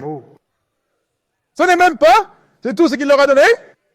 Allez-y et terminez cela. Et ils les ont reçus. Oui. Et ont su avec certitude que je suis sorti de toi. Et ils ont cru que tu m'as envoyé. Maintenant, tu crois ça? Ils le croient. Saute au verset 14 et lis-le. Je leur ai donné Oui. ta parole. Et Vas-y. le monde les a haïs. Parce qu'ils ne sont pas du monde. Tout comme je ne suis pas du Il monde. continue à vous dire que tout ce qu'il leur a donné, c'est la parole. Passez au verset 17 et lisez-le. Sanctifie-les par ta vérité. Sanctifie-les par ta vérité. Ta parole est la La vérité. parole est la vérité. Sœurs et frères, Pierre n'a-t-il pas demandé, Jésus n'a-t-il pas demandé à Pierre, vas-tu me quitter comme les autres? Il a dit, Seigneur, vers qui irons-nous? Parce que vous avez la parole. Vous avez les paroles de la vie éternelle.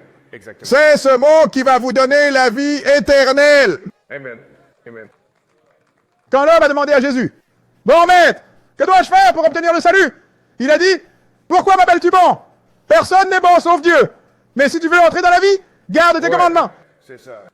Quand tu écoutes ce mot et que tu le gardes, cela signifie que tu marches dedans ou que tu t'efforces dedans. Tu n'as qu'un seul endroit où tu vas finir. Dieu. Amen. Donc ce sont les mots qui nous ont donné le pouvoir de devenir les fils de Dieu.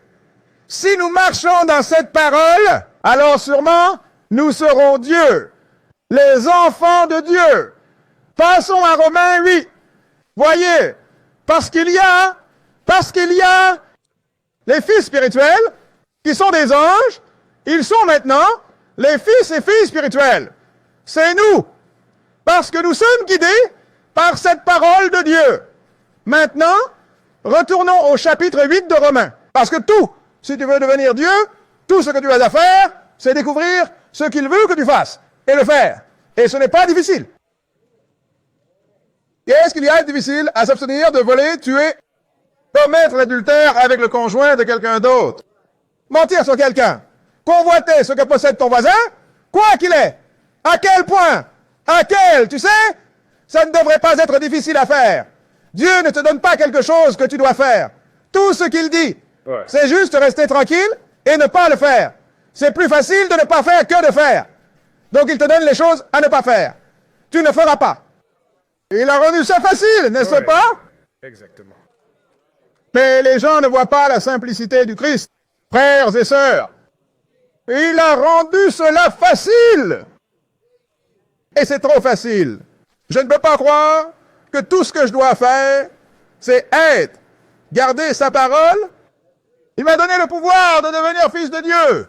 Et tout ce qu'il m'a donné, c'est sa parole. Allez, mec, tu te moques de moi?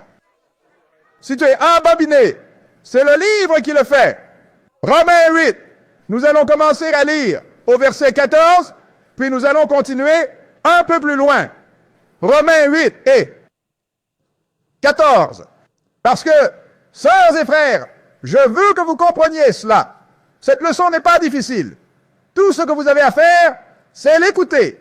8 en 14. D'accord? Lisez. Car tous ceux qui sont conduits par l'Esprit de Dieu, ceux-là sont fils de Maintenant, Dieu. nous savons cela, n'est-ce pas? Et nous savons que Jésus a dit qu'il est digne de parler de leur esprit et de leur vie. N'est-ce pas correct? Allez-y, et lisez. Car vous n'avez pas reçu un esprit de servitude pour être encore dans la crainte, Vas-y. mais vous avez reçu un esprit d'adoption. Attends une minute. Vous n'avez pas reçu un esprit de servitude pour craindre, mais vous avez reçu l'esprit d'adoption. Pourquoi devez-vous être adoptés?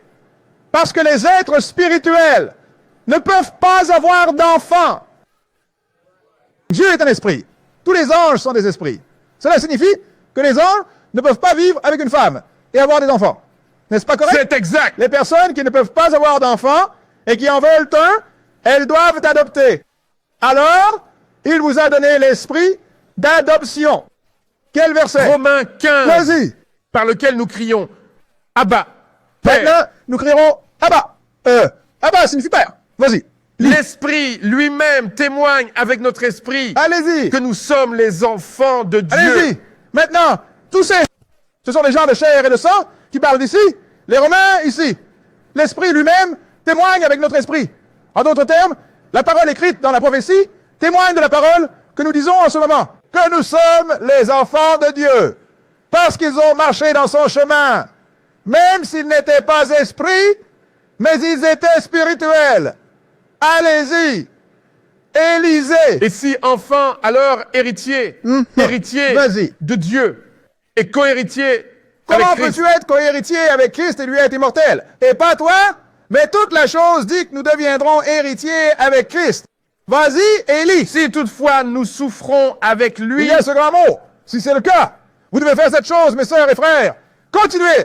Élisée. afin que nous soyons aussi glorifiés ensemble. Ah, comme il est glorifié, cela signifie que tu as un corps spirituel. Vas-y, lis. Car je considère que les souffrances du temps présent ne sont pas dignes d'être comparées à la gloire qui sera révélée en nous. Regardez, sœurs et frères, si les gens comprenaient vraiment ce que nous allons devenir, il n'y aurait ni voleurs, ni menteurs, ni tueurs. Parce que sacrifieriez-vous pour devenir Dieu? Réfléchissez-y. Rien sur cette terre ne peut se comparer à devenir Dieu. C'est pourquoi j'ai dit que je considère que les souffrances de ce temps présent ne sont pas dignes d'être comparées à la gloire qui sera révélée en nous. Comment pouvez-vous comparer rien à tout, avec tout? Allez-y, Élisée. Car la fervente attente de la créature attend la manifestation des fils de Dieu. Nous sommes la créature parce que nous avons été créés. Et nous attendons la manifestation du Fils de Dieu. Même si nous sommes les fils de Dieu. Alors, si c'est le cas, il y a un autre fils que nous attendons de devenir. Descendez à verset 21. Verset 21, et allez-y. Parce que la créature elle-même sera également libérée de la servitude de la corruption pour entrer dans la glorieuse liberté des enfants de La servitude Dieu. de la corruption, c'est ce corps de chair et de sang. Vous allez être délivrés dans les glorieux enfants de Dieu. Allez-y, Élisée. Car nous savons que toute la création soupire et souffre en travail jusqu'à maintenant. Parce que Dieu a créé l'homme pour devenir Dieu, donc nous gémissons tous et nous éprouvons des douleurs, même jusqu'à maintenant. Allez-y, Et Élisée. pas seulement eux, Oui, c'est mais ça. nous aussi, qui Allez-y, avons les prémices de l'esprit, nous allez-y. soupirons en nous-mêmes, attendant l'adoption. En attendant quoi? L'adoption. Allez-y, Élisée. C'est-à-dire la rédemption de notre corps. Quand ce corps sera transformé. Donc, si Dieu doit adopter, comment les anges peuvent-ils vivre avec une femme et avoir des enfants? Nous attendons l'adoption, c'est-à-dire la rédemption de ce corps. Passez au verset 28.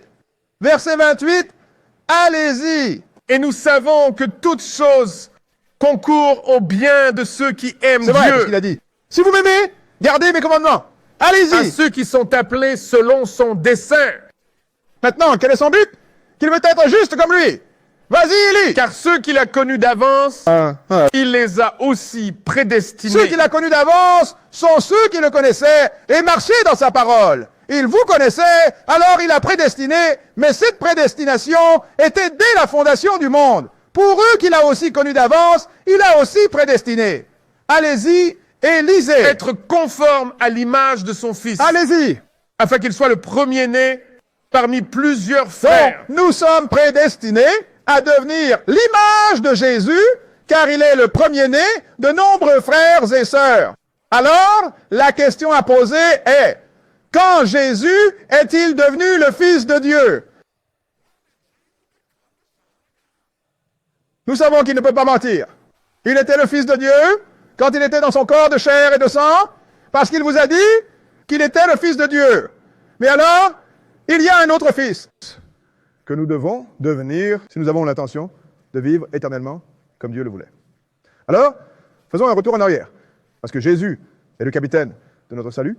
Alors, les soldats suivent le capitaine, n'est-ce pas? Quoi que fasse le capitaine, c'est ce que font les soldats, n'est-ce pas?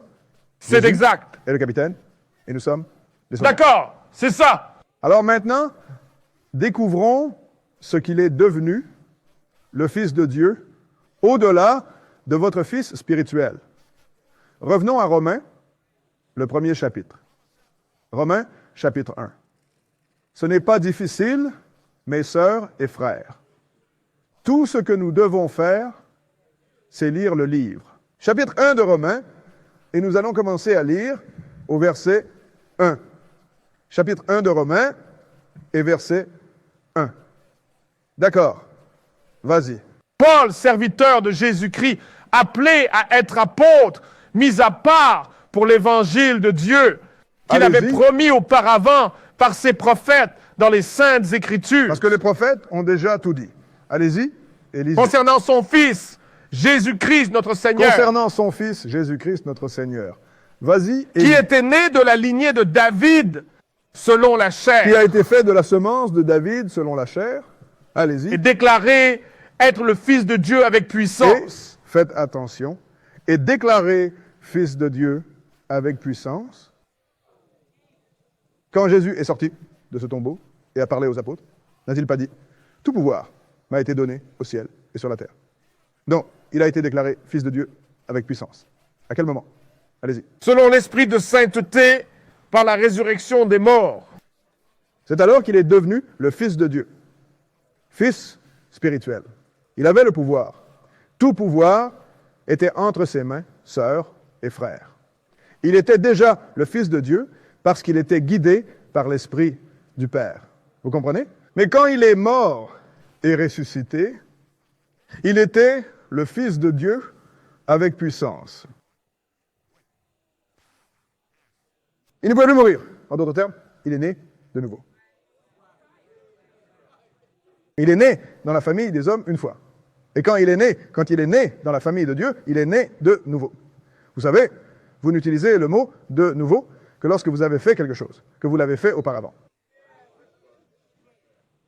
C'est apprendre quelque chose en chemin à apprendre quelque chose. Selon l'esprit de complétude, par la résurrection des morts, sœurs et frères. Maintenant, Jésus est passé du Fils spirituel de Dieu au Fils spirituel de Dieu. Deux choses complètement différentes. Esprit spirituel est un état d'esprit. L'esprit est un état du corps. D'accord, ça t'apprend, frère. Les gens ne comprennent pas cela, mais nous leur ferons comprendre. D'accord. Donc il est passé de spirituel à esprit. Mais nous allons confirmer cela. Oh, c'est alors qu'il est devenu le Fils de Dieu.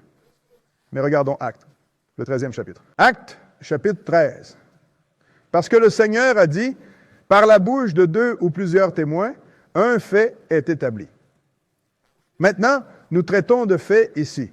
Nous ne traitons pas de bêtises. Vous savez que nous traitons de faits parce que j'ai écrit un livre qui portait sur des faits, les 4 vents du ciel. Regardez ce qui se passe dans le monde maintenant.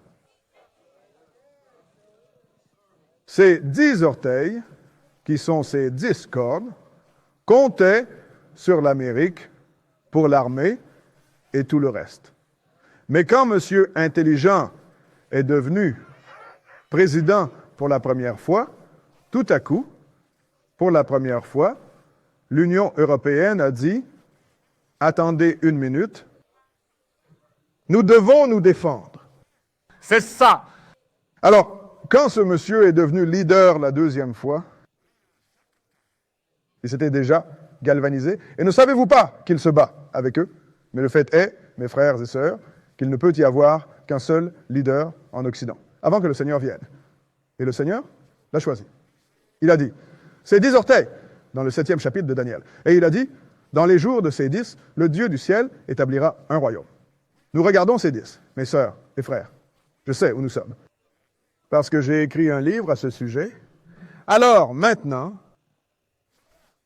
Jésus est devenu le Fils de Dieu, avec puissance à sa résurrection. Alors, acte 13, versets 21 à 28. Nous allons le confirmer. Acte 13, et nous allons commencer à lire au verset 28. 13 et 28. D'accord? Vas-y. Et bien qu'il n'ait trouvé aucune cause de mort en lui, ils ont néanmoins demandé, dit Pilate, qu'il soit tué. Ils ne pouvaient rien trouver dont Jésus était coupable. Mais quand même, ils ont dit à Pilate, crucifie-le. Vas-y et lis. Et quand ils eurent accompli tout ce qui était écrit sur lui, ils le descendirent de l'arbre et le déposèrent dans un sépulcre. Tu sais ce qu'il a dit? Ce qu'il a dit? Et quand ils avaient accompli tout ce qui était écrit à son sujet. Les prophètes ont écrit qu'il allait être crucifié. Et il a dit, ils l'ont descendu de l'arbre. La croix était faite d'un arbre. Je te dis cela pour que tu ne m'appelles pas au téléphone. Frère Blue, je pensais qu'il était mort sur la croix. Ça dit un arbre. Parce que tu penses que la croix est ce petit vieux morceau de métal que tu portes autour du cou. C'est vrai. Et ils l'ont déposé dans un sépulcre. Allez-y. Mais Dieu l'a ressuscité des morts. Vas-y. Et il a été vu pendant plusieurs jours par ceux qui étaient montés avec lui de Galilée Allez-y. à Jérusalem. Qui sont ces témoins auprès Beaucoup du de gens l'ont vu là-bas et se sont levés d'entre les morts. Allez-y. Et nous vous annonçons la bonne nouvelle. Oui. Que les promesses faites au Père, Dieu les a accomplies envers nous, leurs enfants. Maintenant, la promesse faite que quelqu'un va sortir de la descendance d'Abraham, et par lui, toutes les nations de la terre vont être sauvées. Il dit maintenant, en tant qu'enfant, nous l'avons vu. Allez-y, lisez. En ce qu'il avait ressuscité Jésus. Maintenant commence, lis ce verset suivant, à nouveau, et lis-le en entier. Je vais arrêter de bavarder. Le verset 33 encore. Dieu l'a accompli pour nous, leurs enfants, en ce qu'il a ressuscité Jésus. Comme il est aussi écrit dans le deuxième psaume. Comme il est aussi écrit dans le deuxième psaume. Allez-y. Tu es mon fils. Tu es mon fils. En ce jour, je t'ai engendré. Quel jour était-ce? Le jour où il est ressuscité d'entre les morts. Vas-y, lis. Et en ce qui concerne le fait qu'il l'a ressuscité des morts, maintenant, pour ne plus retourner à la corruption, il a déclaré ainsi, je vous donnerai les bénédictions certaines de David. Maintenant, Jésus est le seul qui est ressuscité des morts et n'est pas mort de nouveau. Les apôtres, les prophètes ont ressuscité des gens, ont relevé des gens d'entre les morts. Puis, Jésus a relevé des gens d'entre les morts. Les apôtres ont relevé des gens d'entre les morts. Et quand il est mort sur la croix, les saints sont sortis du tombeau et sont allés dans la ville, mais ils sont tous morts.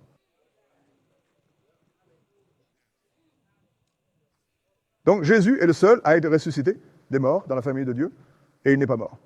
Il a dit, comme il est écrit dans le deuxième chapitre des psaumes. Allons dans le deuxième chapitre des psaumes et regardons-le. Psaume chapitre 2.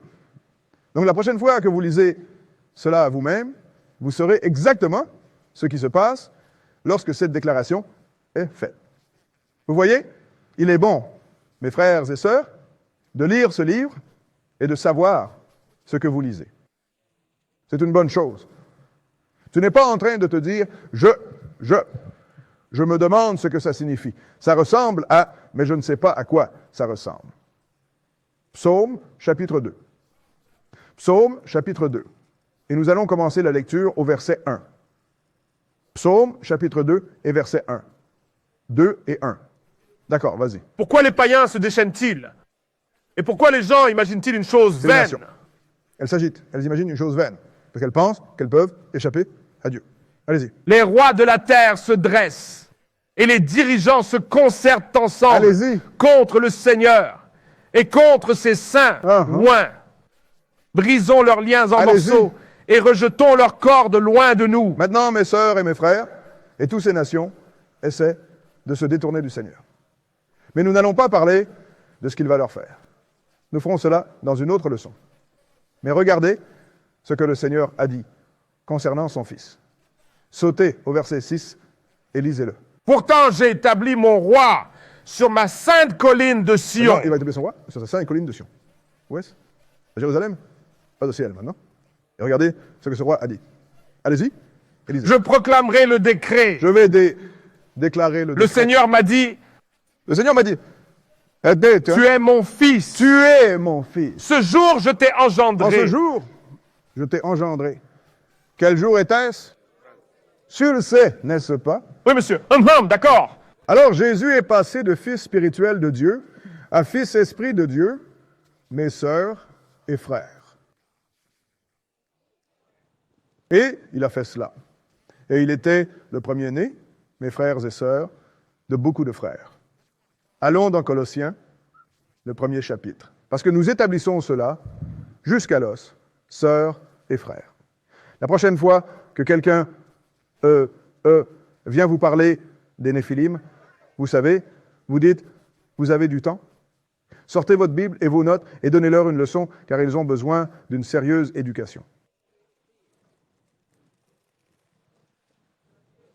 Colossiens, le premier chapitre. Et nous allons commencer à lire au verset 12. Colossiens 1 et 12. 1 et 12. Colossiens 1 et 12.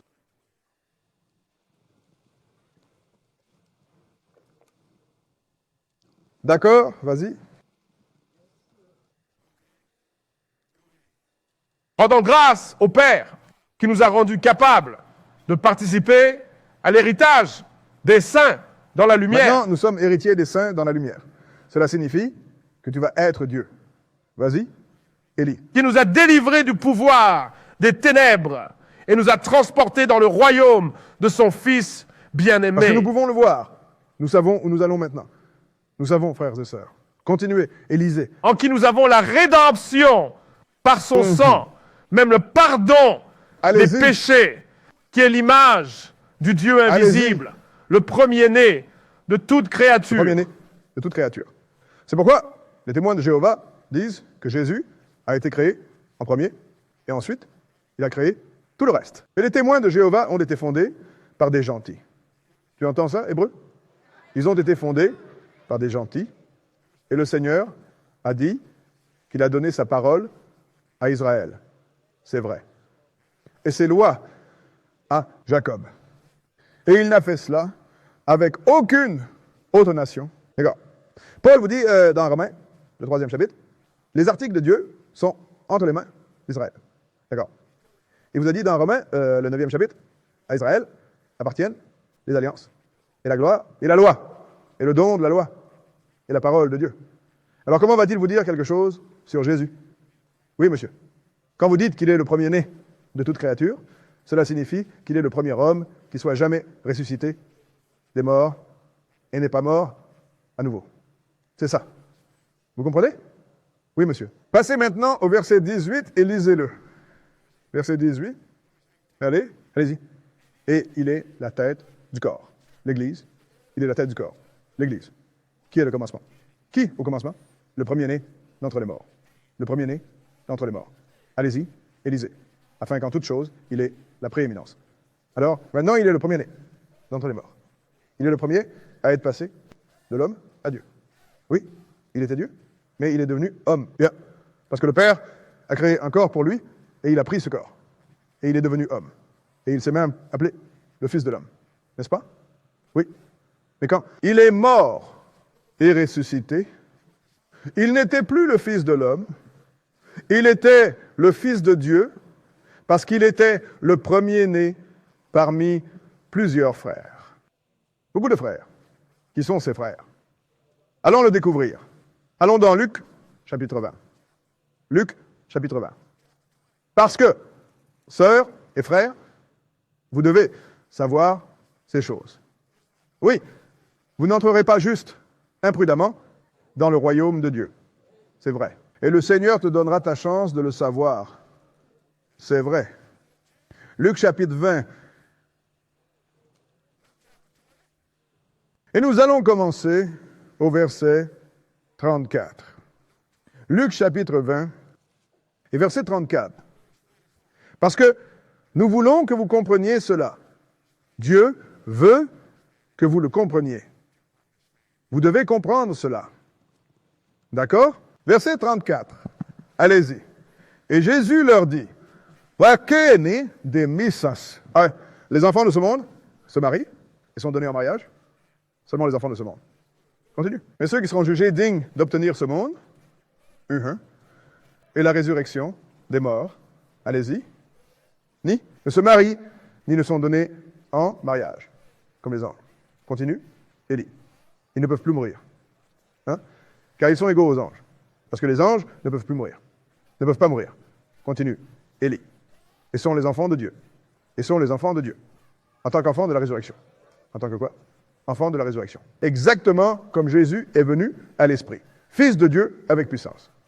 Quand vous sortirez de cette tombe, vous serez les enfants spirituels de Dieu avec puissance. Oui, quelle puissance? Jésus a dit, tout pouvoir est dans ma main, dans le ciel et sur la terre. Oui, monsieur. Avez-vous dit que Jésus, nous allons être héritiers, co-héritiers avec Jésus? Oui. Donc tout ce qui est là? Oui. Ou, je veux dire, nous allons avoir. Avec la grâce. Mais il n'y a pas d'interprétation ici. Non, monsieur. Non, monsieur. Nous lisons cela de nos propres yeux. Sœurs, frères. Oui. De nos propres yeux. Jésus est entré dans cette tombe en tant qu'être de chair et de sang. Et quand il est sorti, il était un esprit. Allons dans Luc. Je veux dire, plutôt, 1 Corinthiens, le 15e chapitre. J'ai encore 2 endroits après ça. Je parie que vous pensiez que ça allait être long. Long? Ah non. Je me souviens d'un enterrement. Le prédicateur s'est levé, vous savez, un des anciens membres, il va se lever et me mettre les gens au paradis et tout ça. Il a dû prêcher. Il n'était pas censé le faire, mais il a pris mon temps. Et regardez, vous voyez ce Seigneur. Et voyez, vous ne voyez pas cela. Vous le voyez? Ils sont au ciel maintenant. Je me suis levé et j'ai lu une écriture et je l'ai démolie. 2 écritures. La première chose que je leur ai montrée, c'est ce que Jésus a dit 4 fois dans Jean, le 6e chapitre. C'est ça. Et ceux qui meurent ne vont pas. Le Père les a donnés. Il ne va rien perdre. Mais il va les ressusciter le dernier jour. Oui. Puis je suis allé à la première lettre aux Corinthiens, le chapitre 15, et je leur ai dit, regardez, cet homme sera ressuscité, mais chacun à son propre moment. Jésus, les prémices, et ceux qui sont guéris à son arrivée. Jésus est-il ici? Non, monsieur. Les gens disent, non, rien n'est sauvé. S'ils ne sont pas prêts, jusqu'à ce qu'ils viennent, et ils ne seront pas prêts jusqu'au dernier jour, alors tous ceux qui sont morts sont dans la tombe. N'est-ce pas correct? Correct, d'accord. Allons à 1 Corinthiens chapitre 15, et nous allons commencer à lire au verset 35. Salut, sœurs et frères, lisez ce livre. Oui, monsieur. Et tu lis ce livre, tu vas y arriver à chaque fois. 15e verset, 35. Première épître aux Corinthiens, chapitre 15. Et nous allons commencer à lire au verset 35. D'accord? Vas-y. Mais quelqu'un dira, comment les morts ressuscitent-ils? Et avec quel corps viennent-ils? Ils ont peut-être dit cela à l'époque de Paul. Personne ne le dit de nos jours. Non, monsieur. Donc ils vont vous dire que ce vieux corps va aller dans la terre et que votre esprit va retourner atteindre au ciel, ou votre âme. On nous dit, bizarre, quand les femmes sont arrivées au sépulcre, Jésus n'était plus là. Je veux dire tout de lui. Avec quel corps auront-ils? Vas-y, lis quel verset? Verset 36. Insensé. Ce que tu sèmes ne reprend vie que s'il meurt. Signifie rendu vivant. À moins que cela ne meure. Continuez. Et ce que tu sèmes, tu ne sèmes pas le corps qui doit être, mais un simple grain. Peut-être du blé ou d'un autre grain. Ce qui entre dans la terre n'est pas le corps qui sera. Mais c'est simplement autre chose. Paul a utilisé le grain. Mais je vous dis, ça parle d'esprit ici. Passez au verset 44. Verset 44. Et continuez. Il est semé corps naturel. Il est ressuscité corps spirituel. Il est semé un corps naturel. On ne parle pas ici de faire de la fumée, n'est-ce pas? On ne parle pas de changement et d'état d'esprit, n'est-ce pas? On parle ici de physique. Il est semé un corps naturel. Il est ressuscité un corps spirituel. Vas-y. Il y a un corps naturel. Il y a un corps spirituel. Allez-y. Et ainsi, il est écrit. Le premier homme, Adam, a été fait une âme vivante. Ils ont même gâché ça. Ils parlent d'un être vivant parce qu'ils essaient ensuite de justifier que l'homme a une âme en lui. Ce livre dit, le Seigneur Dieu forma l'homme à partir de la poussière du sol et insuffla dans ses narines le souffle de vie. et l'homme devint une âme vivante. Si vous devenez une âme vivante, n'est-ce pas la somme totale de vous-même? Vous êtes une âme. Il n'y a pas d'âme à l'intérieur de vous, mais nous avons une leçon pour montrer cela. Mais allez-y et lisez. Le dernier Adam a été fait esprit vivifiant. Le premier homme a été fait âme vivante, et le dernier homme, Adam, a été fait esprit vivifiant. Qui est ce dernier homme? Adam. Passez au verset 7:47 et lisez-le. Le premier homme est de la terre, Ouais. terrestre. Le second homme est le Seigneur venu du ciel. Donc maintenant, Jésus est le dernier homme, Adam. Adam n'était-il pas le premier de son Oui! espèce? Jésus est le premier de son espèce à passer de l'homme à Dieu. De chair et de sang à esprit, d'un fils spirituel de Dieu à un fils esprit de Dieu, avec puissance. Avec puissance, oui. Vous voyez la différence rien qu'avec ça? C'est là où nous voulons aller, parce que si nous ne le faisons pas, nous allons avoir un problème. Passez maintenant à lire le verset 51. Verset 51.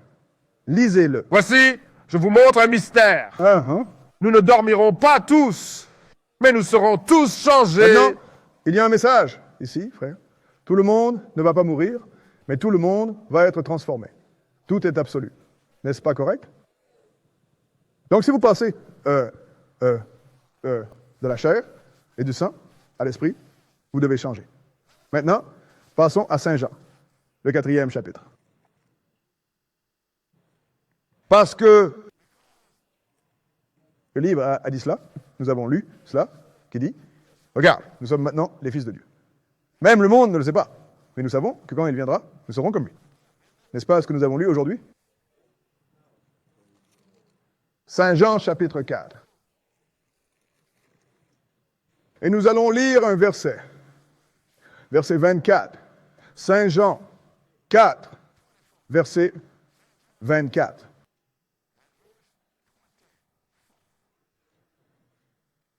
D'accord, lis-le. Dieu est un esprit, et ceux qui l'adorent doivent l'adorer en esprit et en vérité. Ils vous disent ici que Dieu est un esprit. Il est un esprit. Alors maintenant, si vous voulez être les enfants complets de Dieu, vous devez être des esprits.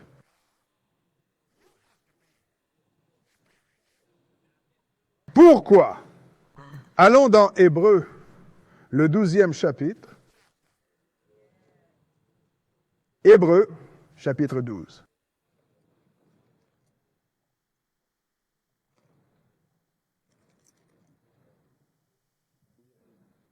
Et nous allons lire le verset 6. Hébreux 12, verset 6. D'accord. Lisez-le. Car celui que le Seigneur aime, il le châtie, et il frappe tout fils qu'il agrée. Pourquoi châtie-t-il et fouette-t-il chaque fils qu'il reçoit? Parce que vous êtes chair et sang. Vous allez faire des erreurs. Vous allez vous remettre en question et vous allez vous redresser. Oui, c'est ça, Queasy, d'accord? Passez directement au verset 9. Verset 9 et continuez. De plus, nous avons eu des pères dans notre chair qui nous ont corrigés, et nous leur avons montré du respect. Ne devrions-nous pas être bien plus en soumission au Père des esprits et vivre? Oh, alors, le Père est le Père, Jess, le Père Dieu, le Père des esprits, n'est-ce pas? Oui. Nous avons la chair et le sang qui nous suivent jusqu'à ce qu'ils nous corrigent. Maintenant, ne préfériez-vous pas être corrigés par le Père des esprits et vivre, mes sœurs et frères? Parce qu'une fois que vous devenez les fils et les filles de Dieu avec puissance, alors vous n'êtes plus à l'image et à la ressemblance de Dieu. Vous serez de sa nature. Oui, louez le Seigneur. Donc, il y a 3 ensembles de filles, sœurs et frères. Esprit à ange, spirituel, à celui qui suit la parole de Dieu, et esprit, ceux qui se lèvent à la résurrection. C'est vrai. Amen. Ce n'est pas difficile, n'est-ce pas? Merci pour votre temps.